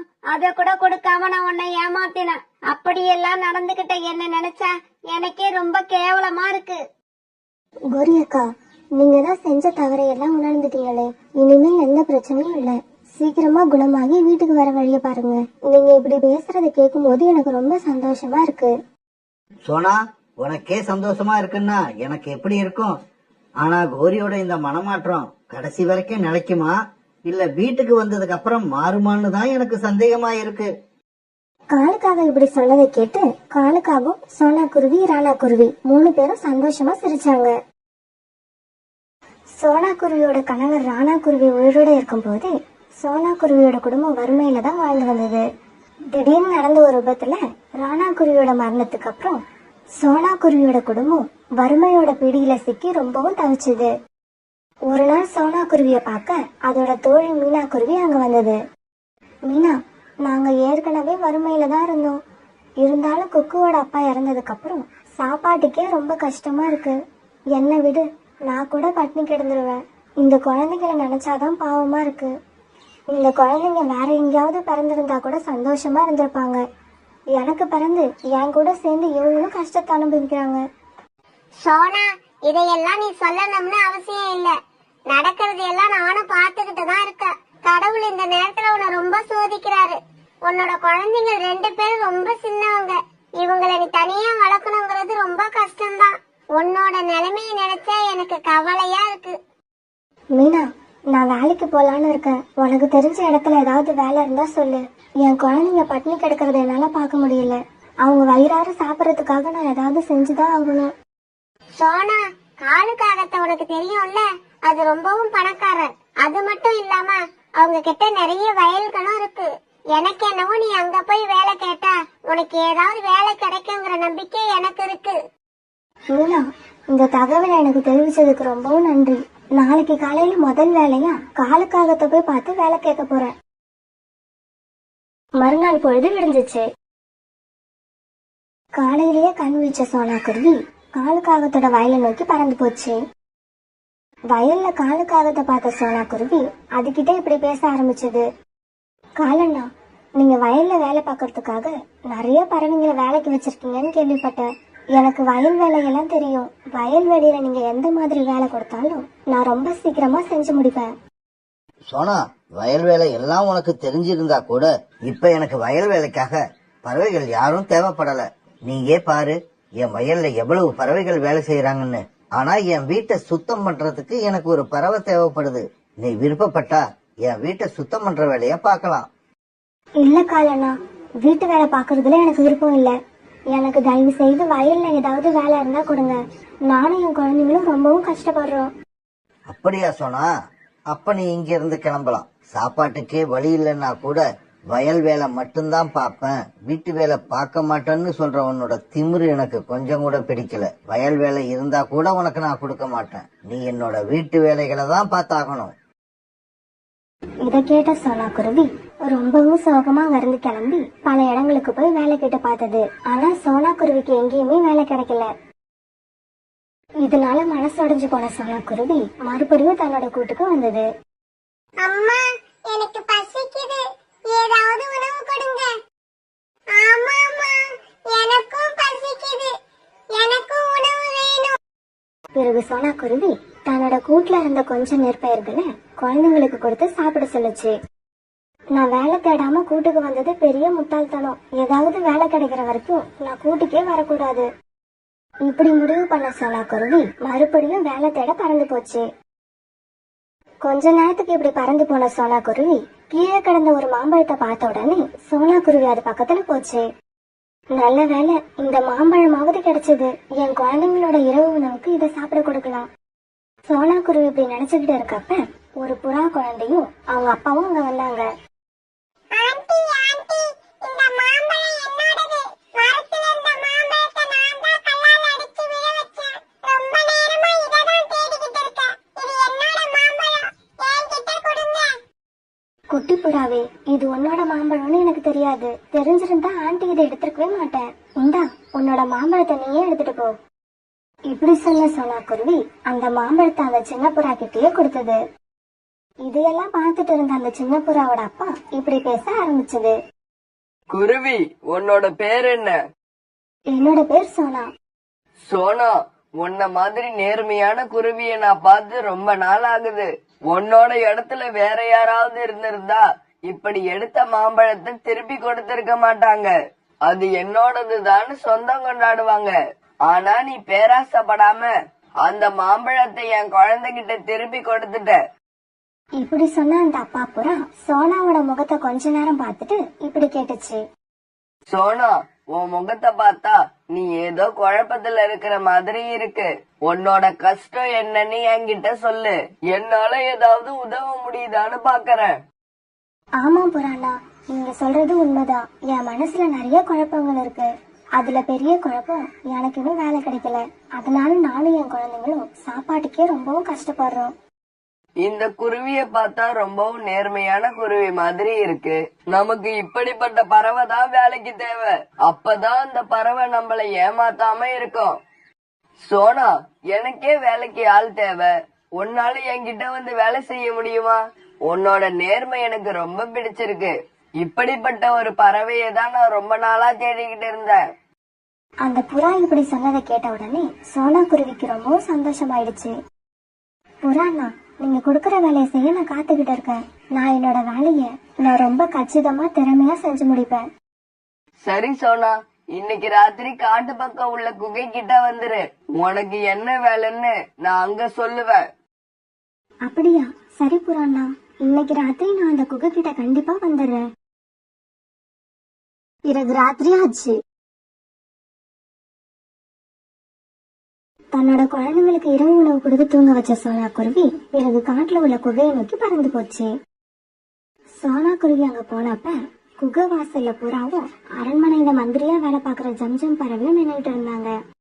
அவங்களுக்கு பக்கத்துல நிறைய தங்க நாணயங்கள் இருந்தது. அதையெல்லாம் பார்த்து சோனா குருவி ரொம்பவும் அதிர்ச்சி ஆயிடுச்சு. சோனா குருவி, சீக்கிரமா இந்த தங்க நாணயங்கள் எல்லாம் தள்ளு வண்டியில வச்சு என்னோட வீட்டுல கொண்டு போய் சேர்த்துரு. தினமும் உன்னோட வேலை இதுதான். புறாண்ணா, உங்களுக்கு எப்படி இவ்வளவு தங்க நாணயங்கள் கிடைக்குது? அதுவும் இல்லாம இந்த நேரத்துல நம்ம மந்திரி வேற இந்த இடத்துல நின்னுகிட்டு இருக்காரு. சோனா, அரசரோட மந்திரி என்னோட நீண்ட கால நண்பர். அவர் கொடுத்த ஐடியாவிலதான் நாங்க பருந்து ராஜாவோட அரண்மனையில இருந்து தினமும் கொஞ்சம் கொஞ்சமா தங்க நாணயங்களை கொள்ளடிச்சுக்கிட்டு வருவோம். நம்ம அரண்மனையோட கஜானா இருக்கிற ரூமுக்கும் இந்த குகைக்கும் ஒரு சுரங்க பாதை தோண்டி இருக்கோம். இந்த விஷயம் மந்திரியையும் என்னையும் தவிர வேற யாருக்கும் தெரியாது. அடடா, கஜானா இந்த மாதிரி கொல்ல போறதால தான் நம்மளோட காடு ரொம்ப ஏழை காடா மாறிக்கிட்டு வருது. நம்மளோட பருந்து அரசரும் ஏழைகள் முன்னேற்றத்துக்கான திட்டத்தை செயல்படுத்த முடியாம ரொம்பவும் கஷ்டப்படுறாரு. காட்டுல உள்ள பறவைகள் இப்படி தங்க சொந்த காட்டையே கொள்ளடிச்சா அந்த காடு எப்படி முன்னேறும்? சோனா, நீ செய்யற இந்த வேலைக்காக உனக்கு கை நிறைய சம்பளம் கொடுப்பேன். கூடிய சீக்கிரமே நீ இந்த காட்டுல பெரிய பணக்கார பறவையா ஆயிடுவ. அப்புறம் இன்னொரு முக்கியமான விஷயம், நீ செய்யற இந்த வேலைய பத்தி யார்கிட்டயும் மூச்சு விடக்கூடாது. சரி புராணா, நீங்க சொல்றபடியே செய்யறேன். நானும் இப்படி ஒரு வேலைக்காக தான் இவ்வளவு நாளா காத்துக்கிட்டு இருந்தேன். அப்பதானே நானும் சீக்கிரமா பணக்கார பறவையாகலாம். பிறகு கீழே இருந்த தங்க நாணயங்களை எல்லாம் சோனா குருவி அந்த தள்ளுவண்டி மேல எடுத்து வைக்க, பிறகு புறாவும் சோனாவும் அதை தள்ளிக்கிட்டு புறாவோட வீட்டுக்கு போனாங்க. புறா வீட்டுல போய் இந்த தங்க நாணயங்களை வைக்கிற வேலையை பார்த்த உடனே சோனா குருவிக்கு ரொம்பவும் அதிர்ச்சியாச்சு. ஏன்னா அரசரோட கஜானாவுக்கு இணையா புறாவோட வீட்டுல ஒரு கஜானா இருந்தது. சோனா, நான் உன் கூட தினமும் இங்க வந்துகிட்டு இருக்க மாட்டேன். இதுக்கப்புறம் குகையில இருந்து தங்க நாணயங்களை நீ தனியா தான் எடுத்துக்கிட்டு வந்து இந்த ரூம்ல வைக்கணும். இந்த வேலைக்காக தான் நான் ஒரு நம்பிக்கையான ஆளை பாத்துக்கிட்டு இருந்தேன். நல்ல வேலையா நேர்மையான உள்ளம் கொண்ட நீ எனக்கு கிடைச்சிட்ட. நாளைக்கும் சரியா இதே நேரத்துக்கு காட்டுல உள்ள குகை வாசலுக்கு வந்துரு. பிறகு சோனா குருவியும் புறாவும் அந்த இடத்தை விட்டு பறந்து போனாங்க. அரசரோட மந்திரியும் இந்த புறாவும் சேர்ந்து நம்ம காட்டோட அரசாங்கத்தை எப்படியெல்லாம் ஏமாத்துறாங்க. பாவம் பருந்து ராஜா தன்னுடைய மந்திரி ஜம்ஜம் பறவை மேல ரொம்பவும் நம்பிக்கை வச்சிருக்காரு. ஆனா ஜம்ஜம் பறவை அரசரை மட்டும் இல்ல, இந்த காட்டுல உள்ள ஒவ்வொரு பறவைகளையும் ஏமாத்துது. இதை இப்படியே விடமாட்டேன். கண்டிப்பா இதை நான் அரசரோட கவனத்துக்கு கொண்டு போவேன். அன்னைக்கு ராத்திரி புறா இதை பத்தியே நினைச்சுக்கிட்டு உட்கார்ந்திருந்த சோனா குருவி மறுநாள் பொழுது விடிஞ்ச உடனே பருந்து ராஜாவோட அரண்மனைக்கு பறந்து போச்சு. சோனா, நான் ஒரு முக்கியமான விஷயமா தூரத்துல உள்ள காடு வரைக்கும் போக வேண்டி இருக்கு. அதனால இப்ப உன்கிட்ட பேசுறதுக்கு எனக்கு நேரம் இல்ல. இன்னும் 2-3 நாட்கள் போனதுக்கு அப்புறம் என்ன வந்து பாரு. பருந்து மகாராஜா, அப்படி சொல்லாதீங்க. இது ரொம்பவும் முக்கியமான விஷயம். இதை இப்ப நீங்க கேட்கலன்னா கூடிய சீக்கிரம் நம்மளோட கஜானாவே காலியாயிடும். சோனாவோட இந்த பேச்சை கேட்ட பருந்து மகாராஜா பிறகு சோனா கிட்ட பேச, சோனா எல்லா விஷயத்தையும் பருந்து மகாராஜா கிட்ட எடுத்து சொல்லுச்சு. சோனா, இப்ப கூட என்னோட மந்திரிய நீ குறை சொல்றதை என்னால நம்ப முடியல. உனக்கும் அவருக்கும் ஏதாவது பழைய விரோதம் இருக்கா? நீ அத மனசுல வச்சுக்கிட்டு பொய்யா அவர் மேல புகார் பண்றியா? பருந்து மகாராஜா, உங்களோட மந்திரி மேல உங்களுக்கு அந்த அளவு நம்பிக்கை இருந்தா இன்னைக்கு ராத்திரி நம்ம காட்டுல உள்ள குகை பக்கம் வாங்க. அப்போ உங்களுக்கு எல்லா உண்மையும் புரிய வரும். சோனா, உன்னோட பேச்ச நம்பி என்னோட வேலைகளை விட்டுட்டு இன்னைக்கு ராத்திரி அந்த குகைக்கு நான் வாரேன். ஒருவேளை நீ சொன்னதை உண்மைன்னு உன்னால நிரூபிக்க முடியலன்னா உனக்கு கடுமையான தண்டனை கிடைக்கும். உங்களுடைய இந்த வார்த்தையை நான் ஏத்துக்கிறேன் மகாராஜா. அதே சமயம் நான் சொன்னதை உண்மைன்னு நிரூபிச்சிட்டேன்னா அப்ப என்ன பண்ணுவீங்க? அப்படி நடந்துருச்சுன்னா நீ நினைச்சு பார்க்க முடியாத அளவுக்கு உனக்கு நான் வெகுமதி கொடுப்பேன். பிறகு ராத்திரி ஆச்சு. சோனா ராத்திரி அந்த குகை கிட்ட போனப்ப நேத்து மாதிரியே மந்திரி ஜம்ஜமும் புறாவும் குகை வாசல்ல தங்க நாணயங்களோட நின்றுட்டு இருந்தாங்க. சோனா, இன்னைக்கு ஏன் இவ்வளவு லேட்டா வந்த? சீக்கிரமா வா, வந்து இந்த தங்க நாணயங்களை இந்த வண்டியில ஏத்து. ஜம்ஜம் பறவை இப்படி சோனா குருவியை அவசரப்படுத்த இது எல்லாத்தையும் மறைஞ்சிருந்த பருந்து மகாராஜா பாத்துக்கிட்டே இருந்தாரு. பிறகு தன்னோட வந்த வீரர்களுக்கு இந்த மாதிரி கட்டளையிட்டாரு. வீரர்களே, இந்த நம்பிக்கை துரோகி மந்திரியையும் அந்த புறாவையும் உடனே போய் கைது பண்ணுங்க. கைது பண்ணி அரண்மனைக்கு இழுத்துக்கிட்டு வாங்க. திடீர்னு அரசரோட குரலை கேட்ட மந்திரி ஜம்ஜம் ரொம்பவும் பயந்து போயிடுச்சு. அரசரே, நீங்க எங்க இப்படி? நீங்க இன்னுமா தூங்கல? பொண்ணு மாதிரி பறவைகளை எல்லாம் மந்திரியா வச்சா நானும் இல்ல, எந்த அரசரும் நிம்மதியா தூங்க முடியாது. அரசர் இப்படி சொல்லிக்கிட்டு இருக்கும்போது வீரர்கள் மந்திரியையும் புறாவையும் கைது பண்ணாங்க.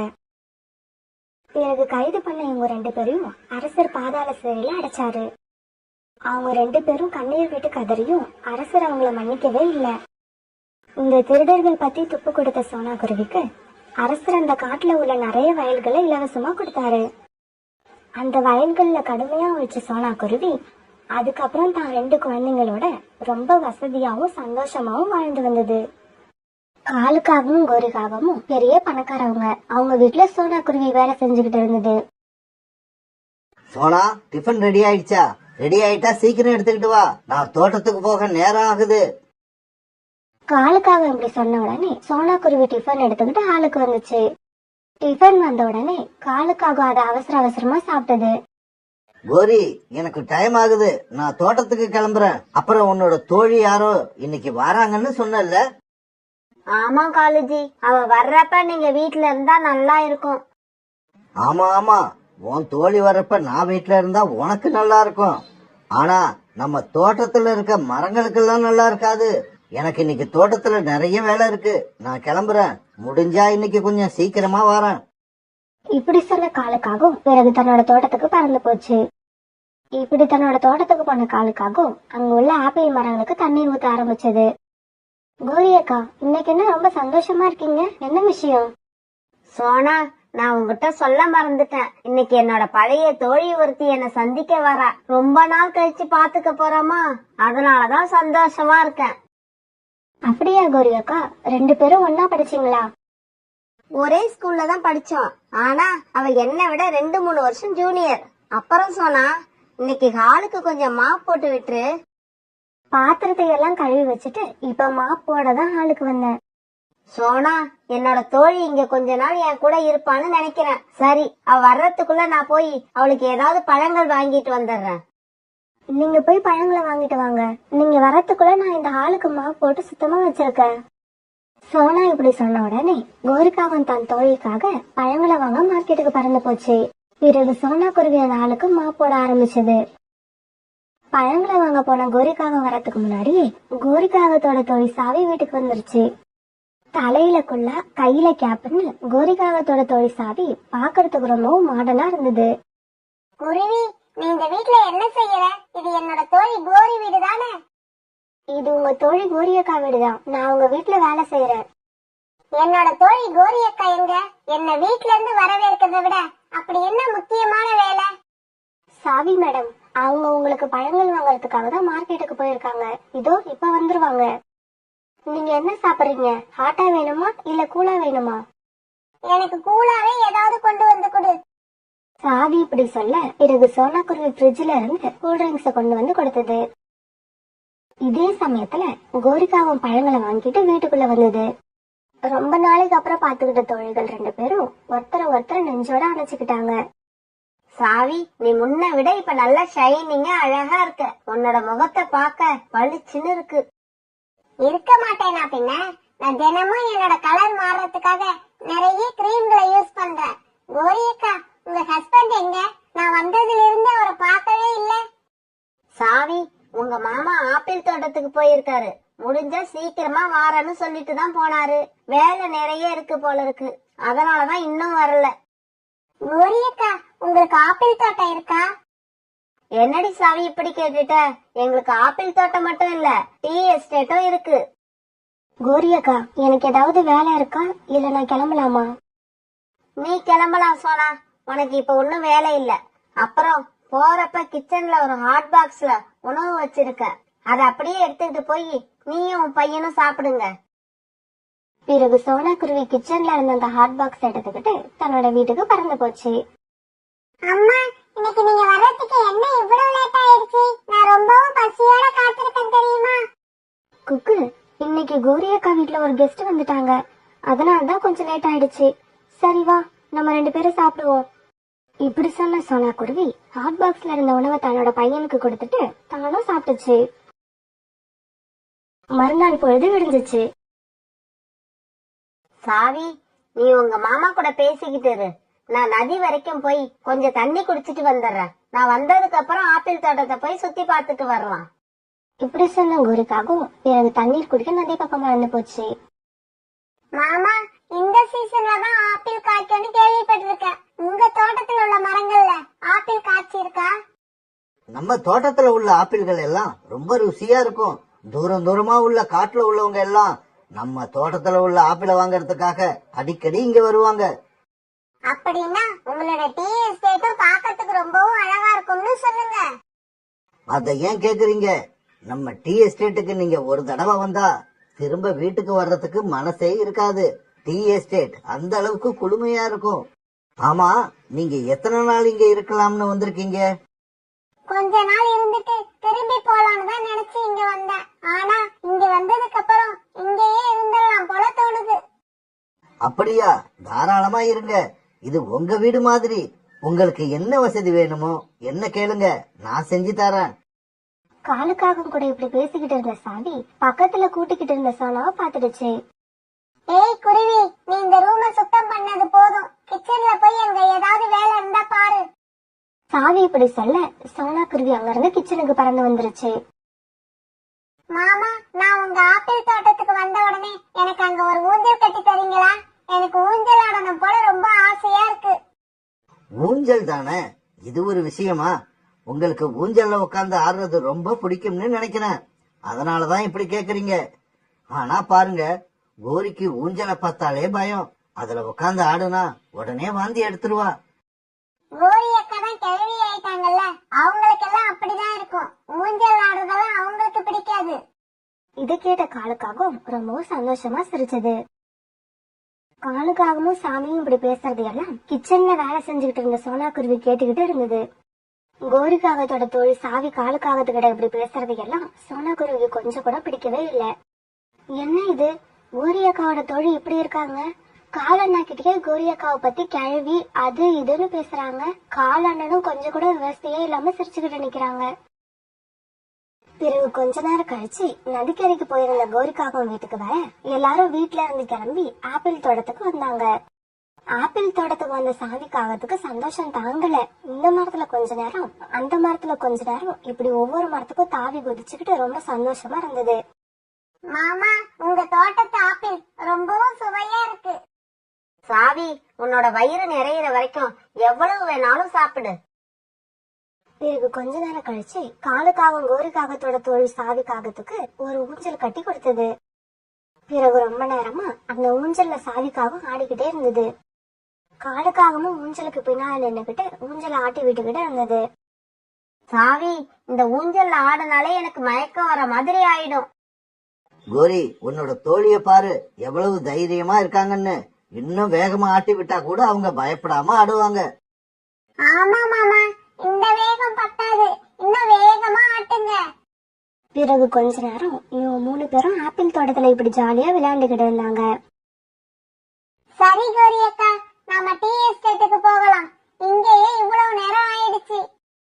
சாவி, நீ மாமா கூட டீ எஸ்டேட்டுக்கு போ, நான் வீட்டுக்கு போக போறேன். இப்ப எதுக்கு கோரி அக்கா வீட்டுக்கு போறீங்க? நான் சோனா குருவி கிட்ட இன்னைக்கு என்ன சமைக்கணும்னே சொல்ல மறந்துட்டேன். அத போய் சொல்லிட்டு அப்படியே ரெஸ்ட் எடுக்க போறேன். எனக்கு இன்னைக்கு என்னமோ உடம்பு ரொம்ப டயர்டா இருக்கு. பிறகு கோரிக்காகவும் தன்னோட வீட்டை நோக்கியும் காலுக்காகவும் சாவிக்காகவும் டீ எஸ்டேட்டை நோக்கி பறந்து போனாங்க. கோரியக்கா, நான் ஒரு விஷயம் சொன்னா நீங்க தப்பா நினைக்க மாட்டீங்களே? சொல்லு சோனா, நான் தப்பா நினைக்கிற அளவுக்கு நீ எதையும் சொல்ல மாட்டேன்னு எனக்கு தெரியும். சும்மா சொல்லு, என்ன சொல்லணும்னு நினைக்கிற? கோரியக்கா, நீங்க இன்னைக்கு காலையில நதிக்கு தண்ணீர் குடிக்க போனப்ப உங்களோட தோழி நம்ம காலண்ணா கூட தேவையில்லாம சிரிச்சுக்கிட்டு என்னென்னமோ பேசிக்கிட்டு இருந்தாங்க. எனக்கு என்னமோ இது சரியில்லைன்னு தோணுது. சோனா இப்படி சொன்ன உடனே கோரி சத்தம் போட்டு சிரிச்சது. சோனா, என்னோட தோழி நகரத்துல வளர்ந்த பொண்ணு. அப்படிதான் எல்லார்கிட்டயும் சிரிச்சு பேசுவா. இதையெல்லாம் வச்சு அவளை தப்பா எடை போடக்கூடாது. அவ என்னோட நீண்ட நாள் தோழி, ரொம்ப நல்ல பொண்ணு. நீ நினைக்கிற மாதிரி அப்படி பேசுறது எல்லாம் தப்பு கிடையாது. கோரிக்காவும் சோனாவுக்கு இப்படி பதில் சொன்ன உடனே சோனா எதுவும் பேசாம தன்னுடைய வேலைகளை பார்க்க ஆரம்பிச்சது. அங்க அப்படி ஒரு அருமையான ஆப்பிள் தோட்டம், இங்க ரொம்ப ரொம்ப குளுமையான டீ எஸ்டேட். என்னோட கோரி அக்கா ரொம்பவும் கொடுத்து வச்ச பொண்ணுதான். அப்படியா? உங்களுக்கு அந்த ஆப்பிள் தோட்டமும் இந்த டீ எஸ்டேட்டும் ரொம்பவும் பிடிச்சிருக்கா? ஆப்பிள் தோட்டமும் டீ எஸ்டேட் மட்டும் இல்ல மாமா, உங்களையே எனக்கு ரொம்ப பிடிக்கும். காலுக்காகத்தை பார்த்து சிரிச்சுக்கிட்டே சாமிக்காகவும் இப்படி சொல்லுச்சு. எனக்கு கூட தான் உங்களை ரொம்பவும் பிடிச்சிருக்கு. அது மட்டும் இல்லங்க, நீங்க இப்ப சிரிச்சுக்கிட்டே சொன்ன அந்த கடைசி வார்த்தை எனக்கு ரொம்ப ரொம்ப பிடிச்சிருக்கு. மாமா, கோரி அக்கா ஏன் அளவுக்கு அழகா இருக்காங்களா? என்ன சாவி இப்படி கேட்டுட்ட? அழகுன்னு பார்க்க போனா கோரிவும் பக்கத்துல கூட வர முடியாது. அதுவும் இல்லாம கோரிக்கு வயசு வேற ஆயிடுச்சு. இந்த மாதிரி எல்லாம் நான் யார் கூடயும் மனசு விட்டு பேசி ரொம்ப நாள் ஆகுது. அதனால நீ இன்னும் கொஞ்ச நாள் இங்க இருந்தீன்னா எனக்கு நல்லா இருக்கும்னு தோணுது. எனக்கும் தங்கணும் போலதான் ஆசையா இருக்கு. இருந்தாலும் கோரி அக்கா சம்மதிப்பாங்களான்னு தான் தெரியல. இங்க தங்கறதுல உங்களுக்கு விருப்பம் தானே? கவலைய விடுங்க. கோரியை எப்படியாவது சமாளிச்சு உங்களை நான் இங்க தங்க வைக்கிறேன். எனக்காக பேசுறப்ப கொஞ்சம் பார்த்து பேசுங்க. கோரி அக்காவுக்கு கோவம் வந்து உங்களை அடிச்சிட போறாங்க. சாவி, உன்ன மாதிரி ஒரு பொண்ணுக்காக அடி வாங்கறது என்ன? உயிரையே விடலாம். பிறகு இவங்க இப்படியே நேரம் போனது தெரியாம பேசிக்கிட்டே இருந்தாங்க. இவங்க இப்படி பேசிக்கிட்டே இருந்ததால சாயங்காலம் ஆயிடுச்சு. உடனே 2 பேரும் அவசர அவசரமா கிளம்பி வீட்டுக்கு பறந்து வந்தாங்க. என்ன காலேஜி, இன்னைக்கு இவ்வளவு லேட் பண்ணிட்டீங்க? எந்த வேலையா இருந்தாலும் சீக்கிரமா வீட்டுக்கு வந்துருவீங்க. கோரி, டீ எஸ்டேட்ல என்ன பார்த்த உடனே நம்ம கிட்ட வேலை பாக்குறவங்க எல்லாரும் அங்க வந்துட்டாங்க. அப்புறம் அவங்க கிட்ட எல்லாம் பேசிட்டு வர்றதுக்கு கொஞ்சம் லேட் ஆயிடுச்சு. கோரி அக்கா, எனக்கு ரொம்பவும் பசிக்குது. சாப்பாடு ரெடியா இருக்கா? சாப்பாடு எப்பவோ ரெடி. நீங்க 2 பேரும் தான் லேட் பண்ணிட்டீங்க. சோனா, எங்க எல்லாருக்கும் சாப்பாடு எடுத்து வை. பிறகு சோனா சாப்பாட்டை எடுத்து வைக்க 3 பேரும் சாப்பிட்டாங்க. 3 பேரும் நல்ல பசியில இருந்ததால சீக்கிரமாவே சாப்பாட்டை சாப்பிட்டு முடிச்சாங்க. சோனா, உன்னோட பையனுக்கு உடம்பு சரியில்லைன்னு டாக்டர் கிட்ட போனியே, என்ன சொன்னாங்க? மாத்திரை மருந்தெல்லாம் கொடுத்தாங்களா? ஆமா கோரி அக்கா, இதோ இங்க இருக்கிற மாத்திரை மருந்து எல்லாம் கொடுத்தாங்க. அப்புறம் ராத்திரியில தூங்காம இருமுகிட்டே இருக்கான்னு சொன்னேன். அதுக்காக இந்த தூக்க மாத்திரையும் கொடுத்தாங்க. சோனா தூக்க மாத்திரை அப்படின்னு சொன்ன உடனே காலுக்காகத்தோட மூளை வேகமா வேலை செய்ய ஆரம்பிச்சது. சோனா, உள்ள போய் எனக்கு கொஞ்சம் தண்ணீர் எடுத்துக்கிட்டு வாயேன். காலுக்காக இப்படி சொன்ன உடனே சோனா தண்ணீர் எடுத்துக்கிட்டு வர வீட்டுக்குள்ள போனதும் காலுக்காக வந்து தூக்க மாத்திரையை எடுத்து வச்சுக்கிச்சு. இது தெரியாத சோனா குருவி மீதி இருந்த மாத்திரைகளை எடுத்துக்கிட்டு தன்னோட வீட்டுக்கு கிளம்பி போயிடுச்சு. பிறகு ராத்திரி தூங்குறதுக்கு முன்னாடி 3 பேரும் பால் குடிக்கிறப்ப கோரிக்காகம் குடிக்கிற பால்ல மட்டும் காலுக்காகம் தூக்க மாத்திரையை கலந்துருச்சு. இது தெரியாத கோரிக்காவும் அந்த பாலை குடிச்சிட்டு நல்லா படுத்து தூங்கிடுச்சு. சாவி, உனக்கு ஒரு விஷயம் தெரியுமா? இப்ப நமக்கு யார் தொந்தரவும் இருக்காது. விடிய விடிய நாம பேசிக்கிட்டே இருக்கலாம். எனக்கு தெரியும் மாமா. நீங்க சோனா கிட்ட இருந்து தூக்க மாத்திரையை எடுத்ததும் தெரியும். கோரி அக்காவுக்கு அதை பால்ல கலந்து கொடுத்ததும் தெரியும். சாவி, நான் தான் புத்திசாலின்னு நினைச்சேன். நீ என்னை விட புத்திசாலியா இருக்க. மாமா, நாளைக்கு உடம்பு சரியில்லைன்னு ஆக்ட் பண்ணிக்கிட்டு படுத்தே இருங்க. நீங்க அப்படி இருந்தீங்கன்னா கோரி அக்கா கிளம்பி ஆப்பிள் தோட்டத்தை பார்க்க போயிடுவாங்க. நாம 2 பேரும் ஜாலியா வீட்லயே இருக்கலாம்.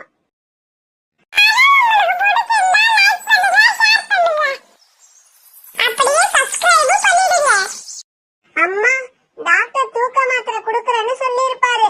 ஆனா அவர் கொடுக்கறதுக்கு முன்னாடி நீ வாங்காம வீட்டுக்கு வந்திருப்ப. இங்க வந்து தூக்க மாத்திரை காணோம்னு தேடிக்கிட்டு இருக்க.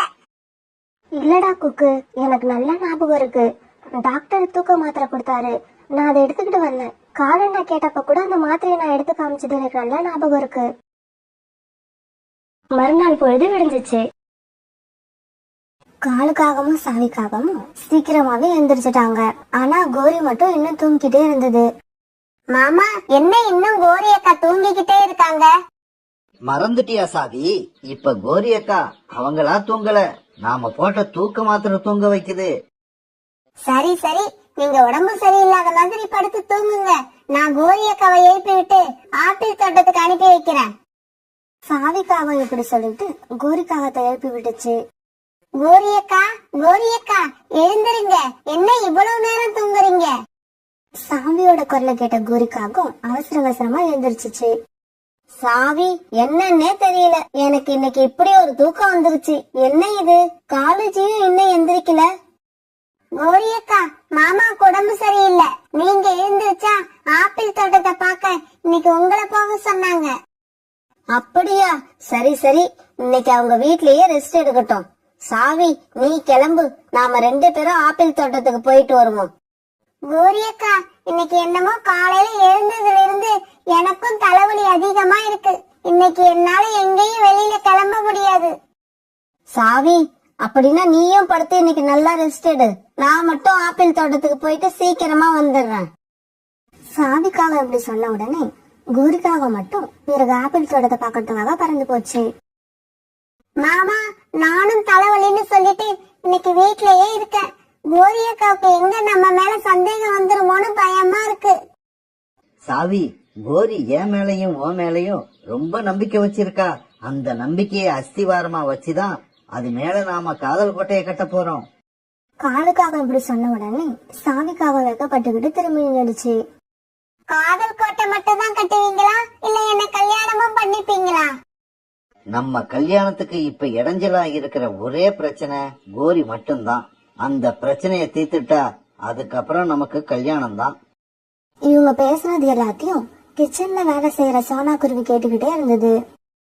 கோரியக்காவோட தோழி இந்த வீட்டுக்கு எஜமானி ஆகணும்னு மும்பரமா வேலை செஞ்சுக்கிட்டு இருக்காங்க. கோரியக்காவுக்கு இந்த விஷயம் எதுவுமே தெரியல. நம்ம எடுத்து சொன்னாலும் நம்பல. இப்படி இதை பத்தியே யோசிச்சுக்கிட்டு வேலை செஞ்சுட்டு இருந்த சோனா குருவி கையில இருந்த சில்வர் டம்ளரை கீழே போட்டுடுச்சு. காலுக்காகவும் சாவிக்காகவும் வீட்டுல யாரும் இல்லைங்கிற தைரியத்துல கண்டபடி பேசிக்கிட்டு இருக்க சமயத்துல திடீர்னு கிச்சனுக்குள்ள இருந்து டம்ளர் வீர சத்தம் கேட்டதும் 2 பேருமே அதிர்ச்சி ஆயிட்டாங்க. சோனா, நீ கிச்சன்லயா இருக்க? இங்க வா. காலுக்காக இப்படி கூப்பிட்ட உடனே சோனா குருவி அவசர அவசரமா ஆளுக்கு வந்தது. காலண்ணா கூப்பிட்டீங்களா? ஆமா, நீ எப்ப வேலைக்கு வந்த? நீ வீட்டுல இருக்கிறதே எங்களுக்கு தெரியாது. காலண்ணா, நான் எப்பவுமே விடிஞ்ச உடனே இங்க வேலைக்கு வந்துருவேன். இங்க பாரு குருவி, இன்னைக்கு நீ சீக்கிரமா வீட்டுக்கு போகலாம். இப்பவே கிளம்பு. இதுக்கப்புறம் உள்ள வேலையெல்லாம் நானே பாத்துக்கிறேன். நீ நாளைக்கு வந்தா போதும். இருந்தாலும் கோரியாக்கா எப்பவுமே அவங்க வர வரைக்கும் என்ன வீட்டுல இருக்க சொல்லுவாங்க. இங்க பாரு குருவி, நானும் உனக்கு எஜமானிதான். நான் சொல்றதை நீ கேட்டுதான் ஆகணும். இப்ப வீட்டுக்கு போ. நாளைக்கு வேலைக்கு வந்தா போதும்.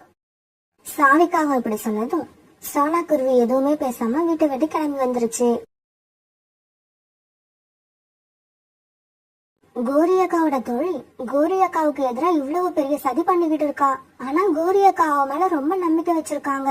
இன்னும் ஒரு தடவை ஆப்பிள் தோட்டத்துக்கு போய் கோரியக்காவை பார்த்து வார்னிங் பண்ணிட்டு போவோம். அதுக்கப்புறம் எது நடக்குதோ நடக்கட்டும். இப்படி யோசிச்ச சோனா குருவி நேரா ஆப்பிள் தோட்டத்துக்கு பறந்து போச்சு. என்ன சோனா, வீட்ல இருந்து சீக்கிரமா வந்துட்ட? வேலையெல்லாம் முடிஞ்சிடுச்சா? பாதி வேலைதான் முடிஞ்சது கோரியக்கா. மீதி வேலைய உங்க வீட்டுக்கு வந்திருக்கவங்களோட தோழியே பாத்துக்கிறேன்னு என்ன வீட்டுக்கு போக சொல்லிட்டாங்க. கோரியக்கா, நீங்க என்ன பண்ணிக்கிட்டு இருக்கீங்க? ஆப்பிள் மரத்தை எல்லாம் காவ காத்துக்கிட்டு இருக்கீங்களா? ஆமா சோனா, இப்படி வந்து நாம காவ காக்கலன்னா யாராவது ஆப்பிள்களை எல்லாம் பறிச்சிட்டு போயிடுவாங்க. ஆப்பிளை யாராவது திருடிட்டு போனா பரவாயில்ல, கால் அண்ணனை யாரும் திருடிட்டு போகாம பாத்துக்கோங்க, அதுதான் ரொம்ப முக்கியம். இப்படி சொன்ன சோனா அந்த இடத்தை விட்டு பறந்து போயிடுச்சு. என்ன சோனா இப்படி சொல்லிட்டு போகுது? காலேஜியை யார் திருடிட்டு போக போறா? பாவம் சோனா, நம்ம தொழில் சாவி மேல இன்னும் தப்பான அபிப்பிராயமே வச்சுக்கிட்டு இருக்கு. பிறகு சாயங்காலம் ஆன உடனே கோரிக்காவன் தன்னோட வீட்டுக்கு பறந்து போச்சு. காலேஜி, உங்க உடம்பு எப்படி இருக்கு? இப்ப தேவலாமா? இப்ப தேவலாம் கோரி. நீ ஆப்பிள் தோட்டத்துல வேலை பார்த்து ரொம்பவும் களைச்சு போயிருப்ப. அதனால சீக்கிரமா சாப்பிட்டு படு. ஆமா, சோனா குருவி வீட்ல இல்லையா? அதை எப்ப வீட்டுக்கு அனுப்பி விட்டீங்க? கோரியக்கா, உங்க வீட்டுல வேலை பாக்குற அந்த குருவி எந்த வேலைக்கு லாய்க்கு இல்ல. நமக்கு இடைஞ்சல் கொடுக்கதான் இருக்கு. அதனாலதான் நீ போன்னு அதை வீட்டுக்கு அனுப்பிட்டு நானே எல்லா வேலையும் பார்த்தேன். அப்படியா? சோனா என்கிட்ட ரொம்ப நாளா வேலை பார்த்துக்கிட்டு இருக்கு. அவ வேலையில எந்த குறையும் சொல்ல முடியாது. கோரி, சோனா குருவி வேலை பாக்குது பாக்கல, இப்ப அதுவா முக்கியம். நீ சீக்கிரம் சாப்பிட்டு படுமா, உன் உடம்பு ரொம்ப டயர்டா இருக்கும். பிறகு உணவு சாப்பிட்டுட்டு படுக்க போன கோரிக்காகத்துக்கு காடுக்காகவும் பால் கொடுத்தது. அந்த பால்ல காலுக்காக இன்னைக்கு 2 தூக்க மாத்திரைகளை கலந்திருந்தது. பிறகு அந்த தூக்க மாத்திரை கலந்த பாலை குடிச்ச கோரிக்காகவும் தன்னோட கூட்டுல படுத்து நல்லா தூங்க ஆரம்பிச்சது. பிறகு காலுக்காகவும் கோரிக்காகத்தோட தோழியும் தங்களோட கூட்டுல உட்காந்து ராத்திரி பூரா பேசிக்கிட்டே இருந்தாங்க. மறுநாள் பொழுது விடிஞ்சிச்சு. காலுக்காகவும் சாவிக்காகவும் எழுந்திருச்சு ஆப்பிள் தோட்டத்துக்கு போக கிளம்பிட்டாங்க. ஆனா கோரிக்காக மட்டும் தூக்க மாத்திரை போட்ட பாலை குடிச்சதால தூங்கிட்டே இருந்தது. இந்த சமயத்துல சோனா குருவியும் கோரி வீட்டுக்குள்ள வந்தது. சோனா, கோரி நேத்து ஆப்பிள் தோட்டத்துல போய் வேலை பார்த்ததால உடம்பு ரொம்ப டயர்டா இருக்குன்னு நினைக்கிறேன். அதனாலதான் இன்னும் எழுந்திருக்கல. நானும் சாவியும் ஆப்பிள் தோட்டத்துக்கு போறோம். கோரி எழுந்திருச்சா இந்த விஷயத்த சொல்லிடு. இப்படி சோனா கிட்ட சொன்ன காலுக்காகவும் பிறகு சாவிக்காகத்தை கூட்டுக்கிட்டு ஆப்பிள் தோட்டத்துக்கு பறந்து போச்சு. கோரியக்கா இந்த மாதிரி ஒரு நாள் தூங்கி நான் பார்த்ததே இல்ல. இன்னைக்கு என்ன ஆச்சு உங்களுக்கு? ஏன் இப்படி தூங்குறாங்க? சோனா குருவி கோரிக்காகத்தை எழுப்பி பார்த்தது. கோரியக்கா, கோரியக்கா.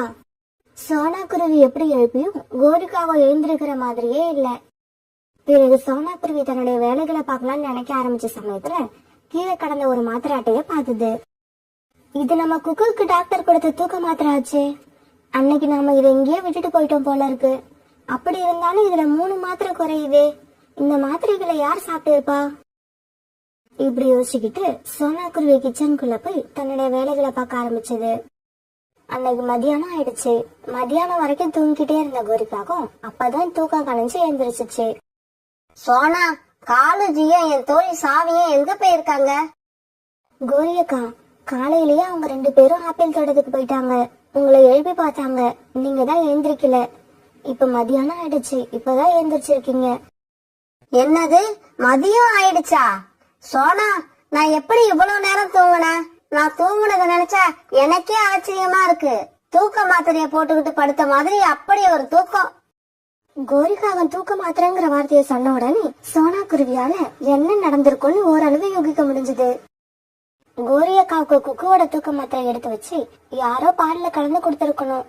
அதனாலதான் கோரியக்கா இப்படி தூங்கி இருக்காங்க. பிறகு சோனா குருவி கோரிக்காவை இப்படி தூங்குறதுக்கு காரணம் என்னங்கறத தூக்க மாத்திரையை காட்டி தெளிவா எடுத்து சொல்லுச்சு. அவங்க 2 பேரும் தனியா போறதுக்காக தான் உங்களை இப்படி மாத்திரை போட்டு தூங்க வச்சிருக்காங்க. அதுவும் இல்லாம உங்க தோழி காலனோட கல்யாணம் பண்ணிக்கவும் திட்டம் தீட்டிக்கிட்டு இருக்காங்க. அவங்க பேசினதையெல்லாம் நேத்து நான் கிச்சன்ல வேலை செய்யறப்ப கேட்டுதான் இருந்தேன். கோரியக்கா, நான் சொல்றதை இப்பவாவது நம்புங்க. இன்னும் நீங்க அவங்க 2 பேரையும் நம்பிக்கிட்டு இருந்தா உங்க உயிருக்கே ஆபத்து வந்துடும். சோனா, இங்க நடக்கிறதெல்லாம் பார்க்கும்போது நீ சொல்றது சரிதான்னு நினைக்க தோணுது. சரிவா, நாம இப்பவே கிளம்புவோம். ஆப்பிள் தோட்டத்துக்கு போய் என் தோழியோட நடவடிக்கை எல்லாம் எப்படி இருக்குன்னு கண்காணிப்போம். கோரியக்கா, கிளம்புறதுதான் கிளம்புறீங்க, வெறுங்கையோடவா கிளம்புறீங்க? கையில கிடைக்கிற ஆயுதத்தை எடுத்துக்கோங்க. அங்க உங்களுக்கு கண்டிப்பா தேவைப்படும். சோனா குருவி இப்படி சொன்னதுக்கு அப்புறம் கோரிக்காக ஒரு தொடப்பத்தை எடுத்து தன்னோட நக்கைக்குள்ள மறைச்சுக்கிச்சு. பிறகு கோரிக்காகவும் சோனா குருவியும் என்ன நடக்குதுன்னு கண்காணிக்க ஆப்பிள் தோட்டத்துக்கு பறந்து போனாங்க. அங்க போன இவங்க 2 பேரும் ஒரு மரத்தோட கிளைகளுக்கு இடையில மறைஞ்சிருந்து அங்க என்ன நடக்குதுன்னு பார்க்க ஆரம்பிச்சாங்க. இவங்க இப்படி பாக்குறப்ப தோல் சீவப்பட்ட ஆப்பிள் ஒண்ணு ஹார்ட் ஷேப்ல நறுக்கி ஒரு தட்டு நிறைய கிடந்தது. அது பக்கத்துல காலுக்காகவும் கோரிக்காகத்தோட தோழி சாவியும் உட்காந்து பேசிக்கிட்டு இருந்தாங்க. மாமா, என்ன இது? ஆப்பிள எல்லாம் ஹார்ட் ஷேப்ல கட் பண்ணி வச்சிருக்கீங்க. சாவி, என்னோட இதயத்தை தான் வெளியே எடுத்து உன் கையில கொடுக்க முடியல. அட்லீஸ்ட் இந்த ஆப்பிளையாவது ஹார்ட் ஷேப்ல கட் பண்ணி உன் கையில கொடுப்போன்னு தான் எல்லா ஆப்பிளையும் ஹார்ட் ஷேப்ல கட் பண்ணி வச்சிருக்கேன். சோனா, இந்த மனுஷன் கல்யாணம் ஆகி இத்தனை நாள்ல ஒரு நாள் கூட என்கிட்ட இந்த மாதிரி பேசினதே இல்ல. கோரியக்கா, உங்க வீட்டுக்காரர் மட்டும் இல்ல, எந்த கணவனுமே மனைவி கிட்ட இப்படி எல்லாம் பேசவே மாட்டாங்க. மாமா, நம்ம கல்யாணம் பண்ணிக்க இடைஞ்சலா இருக்கிற கோரியக்காவை எப்படி தீர்த்து கட்டுறது? சாவி, இப்ப ஏன் அதுக்கு அவசரப்படுற? அதையெல்லாம் பிறகு மெதுவா யோசிக்கலாம். மாமா, இதுல யோசிக்கிறதுக்கு ஒண்ணுமே இல்ல. முதல் நாள் ஒரு தூக்க மாத்திரை போட்டோம், மறுநாள் 2 போட்டோம். இன்னைக்கு என்ன தெரியுமா பண்றோம்? இருக்கிற தூக்க மாத்திரை எல்லாத்தையும் போட்டு கோரியக்காவை ஒரே அடியே தூங்க வச்சிடறோம். இப்ப இப்படி பேசிக்கிட்டு இருக்கும்போது கோரிக்காகவும் சோனா குருவியும் அவங்களுக்கு எதிரில வந்து நின்னாங்க. கோரியக்கா, நீங்க எப்படி இங்க? நீங்க அதுக்குள்ள எந்திரிப்பீங்கன்னு நான் நினைக்கவே இல்ல. ஆமா, நீ சொல்றது உண்மைதான். இந்த கோரி உங்க 2 பேர் மேலயும் நம்பிக்கை வச்சு கண்ணை மூடிக்கிட்டு தான் இருந்தா. அது தப்புன்னு எனக்கு எடுத்து சொல்லி இந்த சோனா தான் என்னோட கண்ணை திறந்து விட்டது. இப்ப நான் இங்க என்ன நடக்குதுன்னு நல்லாவே தெரிஞ்சுக்கிட்டேன். கோரி, தயவு செய்து என்ன மன்னிச்சிரு. நான் ஏதோ தெரியாம பண்ணிட்டேன். என் மேல எந்த தப்பும் இல்ல. காலுஜி, உங்க மேல எந்த தப்பும் இல்ல. என்னோட தோழி எனக்கு துரோகம் பண்ண மாட்டான்னு அவ மேல நம்பிக்கை வச்சு வீட்டுக்குள்ள விட்டான் பாருங்க, அது என்னோட தப்பு. கோரி அக்கா, இன்னும் என்ன பேசிட்டு இருக்கீங்க? உங்களை ரொம்ப தூரத்துல இருந்து பார்க்க வந்த உங்களோட தோழிக்கு ஏதாவது கிஃப்ட் கொடுத்து அனுப்புங்க. சோனா, நல்ல வேலை நீயாவது ஞாபகப்படுத்தின. இல்லன்னா இவளை நான் வெறுங்கையோட அனுப்பி இருப்பேன். பிறகு தான் அக்கைக்குள்ள மறைச்சு வச்சிருந்த தொடப்பத்தை எடுத்து தன்னோட தோழியை அடி வெளுத்து வாங்குச்சு. சாவிக்கு தொடப்பத்தால அடி வேறத பார்த்த பாலுக்காக அங்க இருந்து தப்பிச்சோம் பழிச்சோம் பறந்து போயிடுச்சு. இங்க பாருடி, இதுக்கப்புறம் உன்னை நான் எங்கேயாவது பார்த்தேன்னு வச்சுக்க, பறக்கறதுக்கு அப்புறம் உனக்கு ரெக்க இருக்காது. ஓடிடு இங்க இருந்து. தான் செஞ்ச தவறால தன்னோட தோழி கையாலேயே அடி வாங்கி அவமானப்பட்ட சாவிக்காகவும் வெக்கத்தோட அந்த இடத்த விட்டு பறந்து போயிடுச்சு. கோரி அக்கா, உங்க தோழிக்கு gift கொடுத்து அனுப்பி வச்சிட்டீங்க. காலண்ணாக்கு gift எப்ப கொடுக்க போறீங்க? உங்க அண்ணன் எங்க ஓடி போக போறாரு? எங்க போனாலும் வீட்டுக்கு தான் வந்தாகணும். எனக்கு எப்பப்ப இந்த நினைப்பு வருதோ அப்பெல்லாம் உங்க அண்ணனை வீட்டுல உட்கார வச்சு gift கொடுத்துக்கிட்டே இருக்க வேண்டியதுதான். கோரிக்காவும் காலுக்காவது கொடுத்த பையனுக்கு பொண்ணு பார்க்க கிளம்பிக்கிட்டு இருந்துச்சு. காலேஜி, நான் உங்களை அழைச்சிக்கிட்டு போறது மாப்பிள்ளையோட அப்பா கூட வரணுங்கிறதுக்காகத்தான். அங்க போய் நான் பேசுறப்ப குறுக்க வாயவே திறக்க கூடாது. சாதாரணமாவே நான் பேச மாட்டேன். நீ இப்படி சொல்லிட்டு இல்ல, நான் வாயவே திறக்க மாட்டேன். அம்மா, அங்க வந்து நான் பேசலாமா கூடாதா? நீ ஏன்டா கவலைப்படுற? உன்னை நான் அழைச்சிக்கிட்டே போக போறது இல்ல. கோரி, ஜக்கு வந்து அவன் கல்யாணம் பண்ணிக்க போற பொண்ண பார்க்க வேண்டாமா? வேண்டாம், நான் பார்த்து ஓகே சொல்ற பொண்ணு கழுத்துல அவன் தாலி கட்டினா போதும். இப்ப காலுக்காகவும் கோரிக்காகவும் ஜக்குவுக்கு பொண்ணு பார்க்க பறந்து போனாங்க. உங்க பொண்ணுக்கு என்னென்ன வேலை பார்க்க தெரியும்? உணவு தேட தெரியுமா? என் பொண்ணுக்கு எல்லா வேலையும் தெரியும். அவளுக்கு தெரியாத வேலையே கிடையாது. உணவு தேடுறது, வீடு கட்டுறது, வறட்சி காலத்திலயும் உணவு தேடுறது, இப்படி எல்லாமே என் பொண்ணுக்கு கை வந்த கலை. மத்தபடி வீட்டு வேலை எல்லாம் எப்படி செய்வா? அவளோட வேலையில நீங்க எந்த குறையும் கண்டுபிடிக்க முடியாது. சம்பந்தி, எனக்கு வர மருமகிட்ட நகையையோ பணத்தையோ நான் எதிர்பார்க்கல. ஆனா இன்னொன்னு எதிர்பார்க்கறேன். அந்த ஆசைய மட்டும் உங்க பொண்ணு நிறைவேற்றினா போதும். சொல்லுங்க சம்பந்தி, சொல்லுங்க, உங்க ஆசை என்னன்னு சொல்லுங்க. எங்க அப்பா பெரிய ஜமீன்தாருன்னு உங்க எல்லாருக்குமே தெரியும். ஆனா ஒரு ஆண் வாரிசு இல்லாம அவர் எவ்வளவு வருத்தப்பட்டான்னு எனக்கு மட்டும்தான் தெரியும். அதனால என் பையனுக்கு குழந்தை ஆண் குழந்தையாதான் பிறக்கணும். இல்லன்னா உங்க பொண்ணு உங்க வீட்டுக்கே திரும்பி வந்துருவா. இப்படி சொன்ன கோரிக்காவும் காலுக்காகத்தை அழைச்சுக்கிட்டு அங்கிருந்து பறந்து போயிடுச்சு. அம்மா, எனக்கு என்ன இப்படி ஒரு மாமியார் கிடைச்சிருக்காங்க? ஆண் குழந்தையோ பெண் குழந்தையோ அது என் கையிலயாமா இருக்கு. எனக்கு இந்த கல்யாணம் வேண்டாமா. மைனா, நீ ஒன்னும் கவலைப்படாத. அவங்க பெரிய பணக்காரங்க, அப்படிதான் பேசுவாங்க. கடவுள் நமக்கு எல்லாத்தையும் நல்லாவே நடத்தி தருவாரு. அப்பா அப்பா, பொண்ண பாத்தீங்களா? பொண்ணு எப்படி இருக்கு? ஜக்கு, பொண்ணு ரொம்ப அழகா இருக்கா. அப்புறம் பொண்ணுக்கு எல்லா வேலையும் தெரிஞ்சிருக்கு. அந்த வேலையெல்லாம் உங்க அம்மாவுக்கு இப்ப கூட தெரியாது.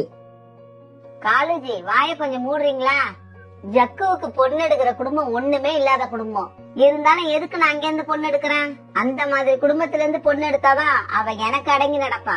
இருந்தாலும் குழந்தை ஆண் குழந்தையா பிறந்தாதான் அவ இந்த வீட்டுல தொடர்ந்து இருப்பா. இல்லன்னா என்னம்மா செய்வ? அவளை கொன்னுடுவியா? சமயம் வரட்டும், அத நான் அப்ப சொல்றேன். சரி சரி, எல்லாரும் சீக்கிரமா தூங்குங்க. காலையில மைனா வீட்டுக்கு போய் அவளை ஜக்குக்கு திருமணம் பண்ணி அவளை இங்க கொண்டு வரணும்.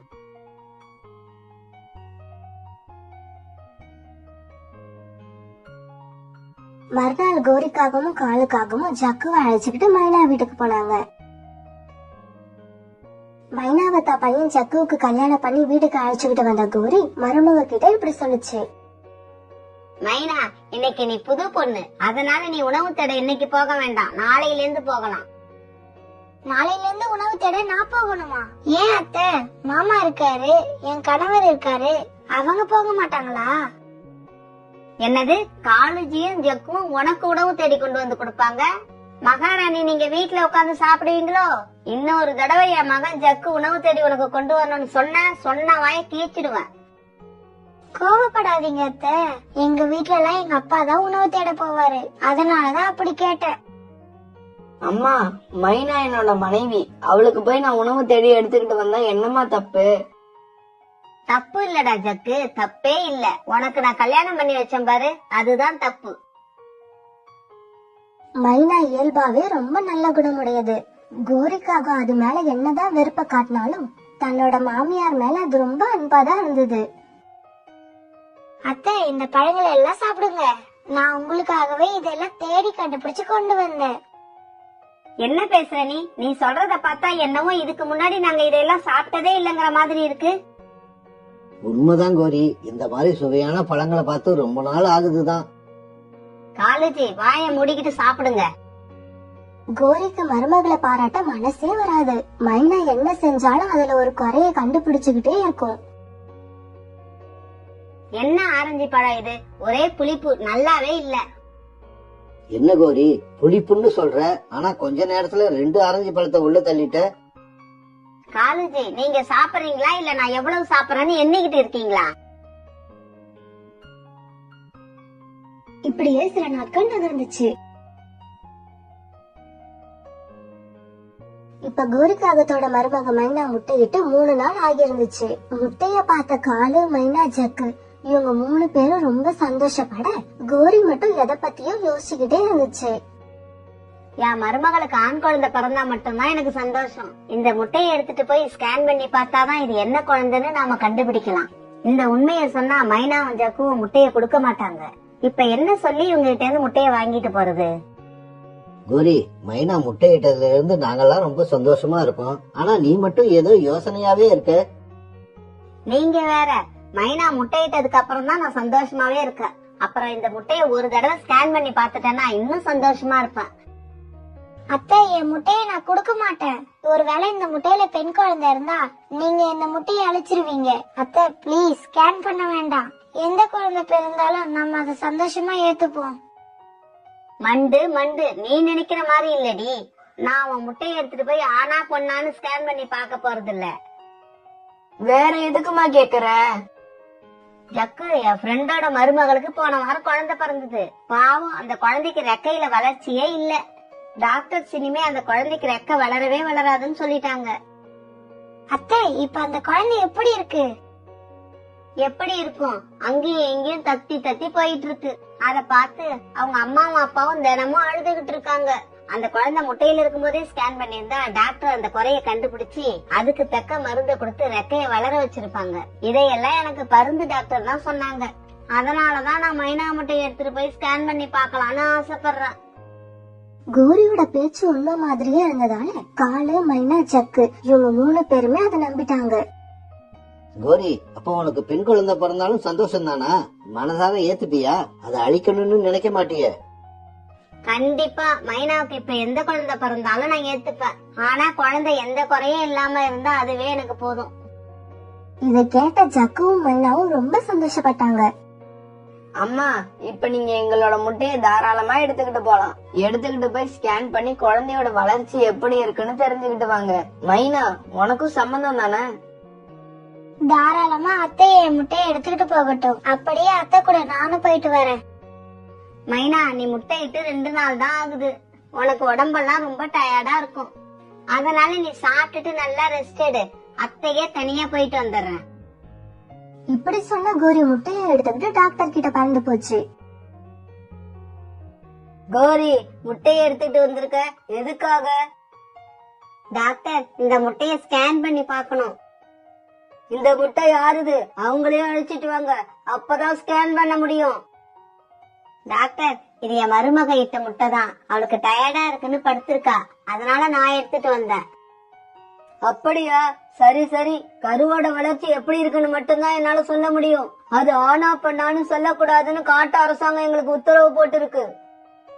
டாக்டர், எந்த குழந்தை பிறந்தாலும் நாங்க ஏத்துக்கதான் போறோம். நீங்க கருவோட வளர்ச்சி எப்படி இருக்குன்னு மட்டும் சொல்லுங்க, எங்களுக்கு அதுவே போதும். இப்ப டாக்டர் முட்டைய நல்லா ஸ்கேன் பண்ணி பாக்குது. கோரி, வளர்ச்சி எல்லாம் நல்லாவே இருக்கு, எந்த பிரச்சனையும் இல்ல. பேபி நல்ல ஆரோக்கியமா இருக்கு. இது போதும் டாக்டர், நான் இததான் எதிர்பார்த்தேன். எனக்கு இப்ப ரொம்ப சந்தோஷமா இருக்கு. ஓகே கோரி, பீஸ கொடுத்துட்டு நீங்க கிளம்பலாம். டாக்டர் இப்படி சொல்ல கோரி பீஸ கொடுத்துச்சு. டாக்டர், ஒரு சின்ன ரெக்வெஸ்ட். என்ன ரெக்வெஸ்ட்? எந்த குழந்தை பிறந்தாலும் எனக்கு சந்தோஷம் தான், நான் ஏற்கனவே சொல்லிட்டேன். இருந்தாலும் பிறக்க போறது எங்க குடும்பத்தோட ராஜாவா இல்ல ராணியான்னு சொன்னீங்கன்னா அதுக்கு என்ன பேர் வைக்கிறது, வருங்காலத்துல அதுக்கு என்னென்ன ஏற்பாடு பண்றது, இதையெல்லாம் முடிவு பண்ண எங்களுக்கு ரொம்ப ஈஸியா இருக்கும். கோரி, நான் தான் ஆரம்பத்துல சொன்னேன்ல, ஆனா பெண்ணான்னு நான் சொல்லி அது வெளியில தெரிஞ்சா எனக்கு ரொம்ப பெரிய பிரச்சனை ஆயிடும். டாக்டர் ப்ளீஸ் நீங்க சொல்லுங்க, நான் எங்க வீட்டுல உள்ளவங்க கிட்ட கூட சொல்ல மாட்டேன். என்ன கோரி இப்படி கெஞ்சறீங்க? சரி, உங்க வீட்டுக்கு ராணி தான் வரப்போறா, அவளை வரவேற்க எல்லா ஏற்பாடும் பண்ணுங்க. கோரி இப்படி சொல்லி முட்டையை எடுத்துக்கிட்டு போனதுக்கு அப்புறம் ஜக்கு மைனா கிட்ட இப்படி சொன்னான். மைனா, அம்மா போய் ஸ்கேன் பண்ணிட்டு வர்றதுக்குள்ள நான் நகரத்துக்கு போய் ஸ்வீட் வாங்கிட்டு வந்துடுறேன். குழந்தை பிறந்த உடனே எல்லாருக்கும் கொடுக்கணும்ல. ஆமாங்க, இன்னும் 2-3 நாள் எப்படியே குழந்தை பிறந்துரும். அப்படியே குழந்தைக்கு போட ஸ்வெட்டரும் மங்கி கேப்பும் வாங்கிட்டு வாங்க, குளிர்காலம் வேற ஆரம்பிச்சிடுச்சு. நல்ல வேலை ஞாபகப்படுத்தின, கண்டிப்பா வாங்கிட்டு வந்துடுறேன். இப்படி சொன்ன ஜக்கு சந்தோஷமா பறந்து நகரத்துக்கு போனான்.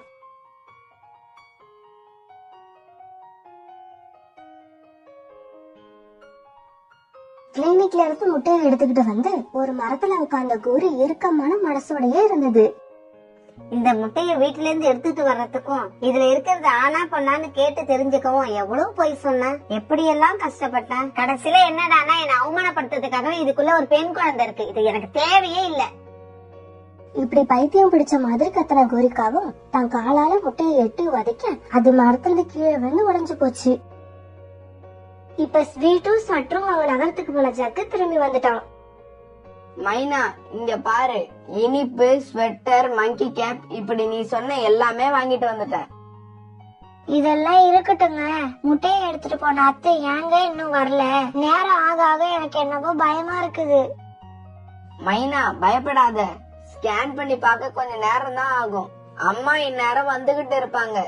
நான் வேணா 10 வரைக்கும் நம்பர் சொல்றேன், அதுக்குள்ள வந்துருவாங்க பாரு. இப்படி சொன்ன ஜக்கு நம்பர் சொல்ல ஆரம்பிச்சான். 1 2 3 4. ஜக்கு நம்பர் 5 சொல்றதுக்குள்ள கோரிக்காக வீட்டுக்குள்ள வந்துடுச்சு. அத்தை, என்ன நீங்க மட்டும் வரீங்க? என் முட்டையை எடுத்துட்டு போனீங்களே, அது எங்க? மைனா கேட்ட கேள்விக்கு பதிலே சொல்லாத கோரி அத கேட்க நீ யாரு அப்படிங்கிற மாதிரி ஒரு பார்வை பார்த்தது. கோரி எந்த பதிலும் சொல்லாதால மைனாவுக்கு இப்ப பயம் அதிகமாயிடுச்சு. அத்தை, உங்களதான் கேக்குறேன், எடுத்துக்கிட்டு போன என்னோட முட்டை எங்க? மைனா, என்ன வாய்ஸ் குடுக்கற? வால்யூம குறை. இது என் வீடு, இங்க என் வாய்ஸ்ல மட்டும்தான் வால்யூம் இருக்கணும். இப்ப அந்த முட்டை எங்கன்னு தானே கேக்குறேன். அதுல பெண் குழந்தை இருக்குன்னு தெரிஞ்சதுக்கு அப்புறமும் அதை இங்க எடுத்துட்டு வர நான் ஒண்ணும் முட்டாள் இல்ல. அத வழியிலேயே வீசி எரிஞ்சு உடைச்சிட்டேன். நீங்க அதை எடுத்துக்கிட்டு போனப்பே நான் சந்தேகப்பட்டேன், அதே மாதிரி நடந்துடுச்சு. உங்களுக்கு கொஞ்சம் கூட இரக்கமே இல்ல. அம்மா, நீங்க கூட இப்படி எல்லாம் செய்வீங்களாமா? ஜக்கு, நீ பிறக்கிறதுக்கு முன்னால என்னோட 2 முட்டையவே பெண் குழந்தை இருக்குன்னு உடைச்சவதான் இந்த கோரி. அத்தை, அது உங்க முட்டை, நீங்க உடைக்கலாம். என் முட்டையை உடைக்க யாரு உங்களுக்கு அதிகாரம் கொடுத்தது? என்ன எதிர்த்து கேள்வி கேட்க உனக்கு யாரு அதிகாரம் கொடுத்தது? நீ இனிமே ஒரு நிமிஷம் கூட இந்த வீட்டுல இருக்க கூடாது. இப்பவே கிளம்பி உங்க அம்மா வீட்டுக்கு ஓடு. அத்தை, இனிமே நீங்களே இந்த வீட்டுல இருக்க சொன்னா கூட நான் இருக்க மாட்டேன். மனசாட்சியே இல்லாத உங்க கூட யாரு இருப்பா? நான் இப்பவே கிளம்புறேன். மைனா, கவலைப்படாத, இப்ப நீ மட்டும் போக போறதில்ல, உன் கூட நானும் வரேன். எங்கேயாவது போய் வசதியா வாழலன்னா கூட மனசு நிம்மதியா வாழுவோம். மைனா, உன்னை என்னமோ நான் சாதாரணமா நினைச்சிட்டேன். வந்து கொஞ்ச நாள்லயே என் பையனுக்கு உன் பின்னால கிளம்புற அளவுக்கு மந்திரம் ஓதிருக்கியே, நீ என்னை விட பெரிய கில்லாடிடி.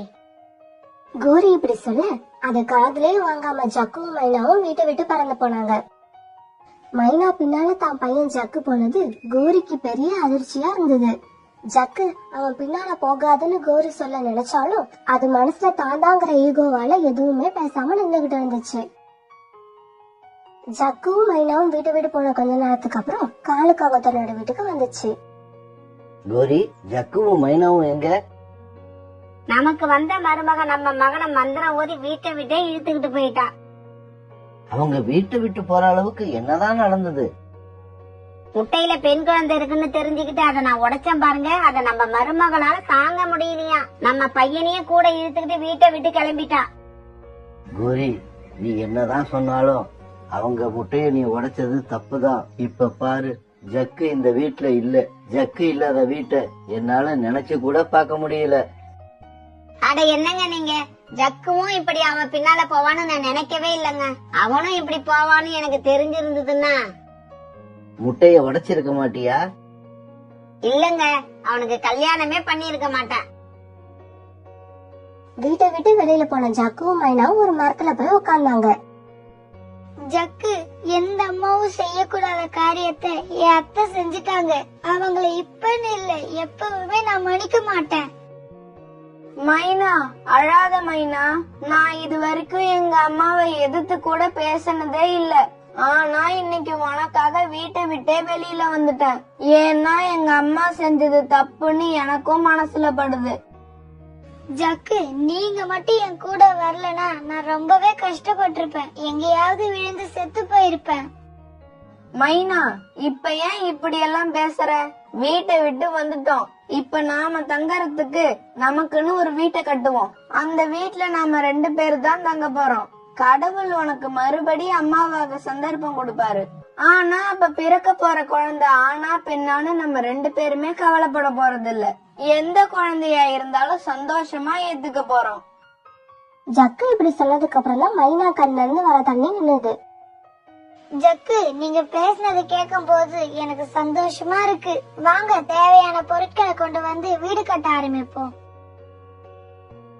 இப்ப எல்லா பொருட்களையும் கொண்டு வந்த ஜக்குவும் மைனாவும் அழகான சின்ன வீட்டை கட்டி முடிச்சாங்க. மைனா, நடந்ததெல்லாம் எனக்கு என்னவோ கனவு மாதிரி இருக்கு. இது முழுக்க முழுக்க நம்ம வீடு. இது என்னால நம்பவே முடியல. இப்படி சந்தோஷமா பேசிக்கிட்டே ஜக்குவும் மைனாவும் தூங்க போனாங்க.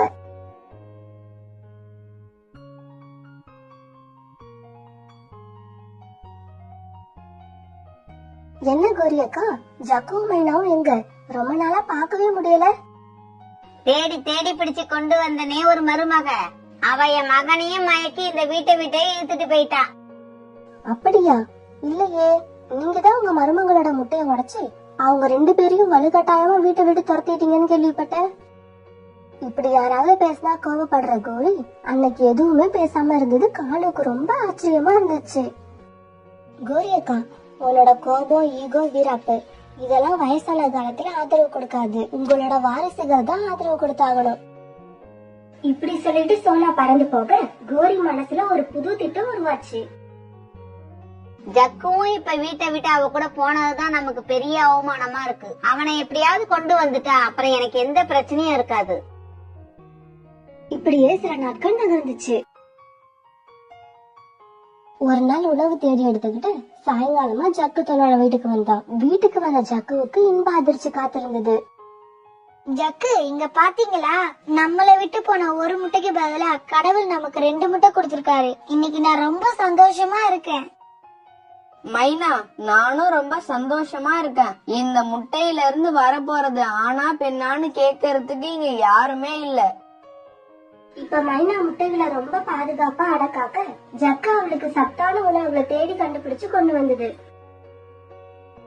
இப்படி ஒரு நாள் உணவு எடுத்துக்கிட்டு போறப்ப ஜக்கு வழியில உட்கார்ந்திருக்க கோரிக்காகத பாத்துட்டு அது கிட்டத போச்சு. ஜக்கு, சொன்னா கேளு. அவ பின்னால போய் நீ எவ்வளவு கஷ்டப்படுறன்னு எனக்கு நல்லா தெரியும். நீ இப்பவாவது அம்மா கூட வந்துரு. அம்மா உன்னை திட்ட கூட மாட்டான். உனக்கு மைனாவை விட நல்ல அழகான பணக்கார பொண்ணா பார்த்து கல்யாணம் பண்ணி வைக்கிறேன். அம்மா, நான் உங்க மேல ரொம்ப மரியாதை வச்சிருக்கேம்மா. இப்பவும் வச்சிருக்கேன். உங்களை எதிர்த்து இது வரைக்கும் நான் பேசினதே இல்ல. இருந்தாலும் நீங்க எங்களோட முட்டைய நீங்க ஆசைப்பட்ட மாதிரி இல்லன்னு அழிச்சிட்டீங்க. ஆசை, கனவு இதெல்லாம் உங்கள மாதிரியே எல்லாருக்கும் இருக்காதுமா. ஒவ்வொருத்தருக்கும் வேற மாதிரி ஆசை, வேற மாதிரி கனவு தாமா இருக்கும். ஜக்கு, இப்ப அம்மா கூட வர போறியா இல்லையா? அம்மா, மைனா இப்ப 2 முட்டையிட்டு இருக்கா. நாங்க 2 பேருமே இப்ப ரொம்ப சந்தோஷமா இருக்கோம். அத நான் கெடுத்துக்க விரும்பல. இப்படி சொன்ன ஜக்கு அங்கிருந்து பறந்து போயிடுச்சு. இப்ப திரும்பி வீட்டுக்கு பறந்து போன கோரிக்கு இப்ப உடம்பும் மனசு ரொம்ப சோர்ந்து போயிருந்தது.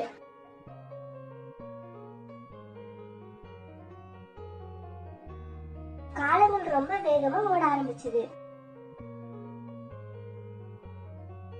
ஒரு நாள் காலுக்காகத்துக்கும் கோரிக்காகத்துக்கும் வயசாகி போயிடுச்சு. உடலாலையும் மனசாலையும் ரொம்ப சோர்ந்து போய் இருந்தாங்க. காலேஜி, எனக்கு தொண்டை ரொம்ப வறண்டு போயிருக்கு, கொஞ்சம் தண்ணி எடுத்து கொடுங்களாம். கோரி, நேத்து உணவு தேட போயிட்டு திரும்பி வரப்ப கால்ல திடீர்னு வலி வந்துடுச்சு. அது இப்ப வரைக்கும் சரியாகல. இந்த வயசுல எல்லாம் நம்மள பாத்துக்க யாராவது கூட இருக்கணும். ஒன்னு நானும் என்ன நீனும் பாத்துக்கிட்டா இப்படித்தான் கஷ்டப்படணும். காலுஜி, எனக்கு மனசே சரியில்லை, வாங்க பக்கத்தில் உள்ள அருவி வரைக்கும் போயிட்டு வருவோம். இப்ப பக்கத்துல உள்ள அருவிக்கு போன காலுவும் கோரியும் அங்க ஏற்கனவே வந்து பொழுது போக்கிட்டு இருந்த சோனா குருவி குடும்பத்தை பார்த்தாங்க.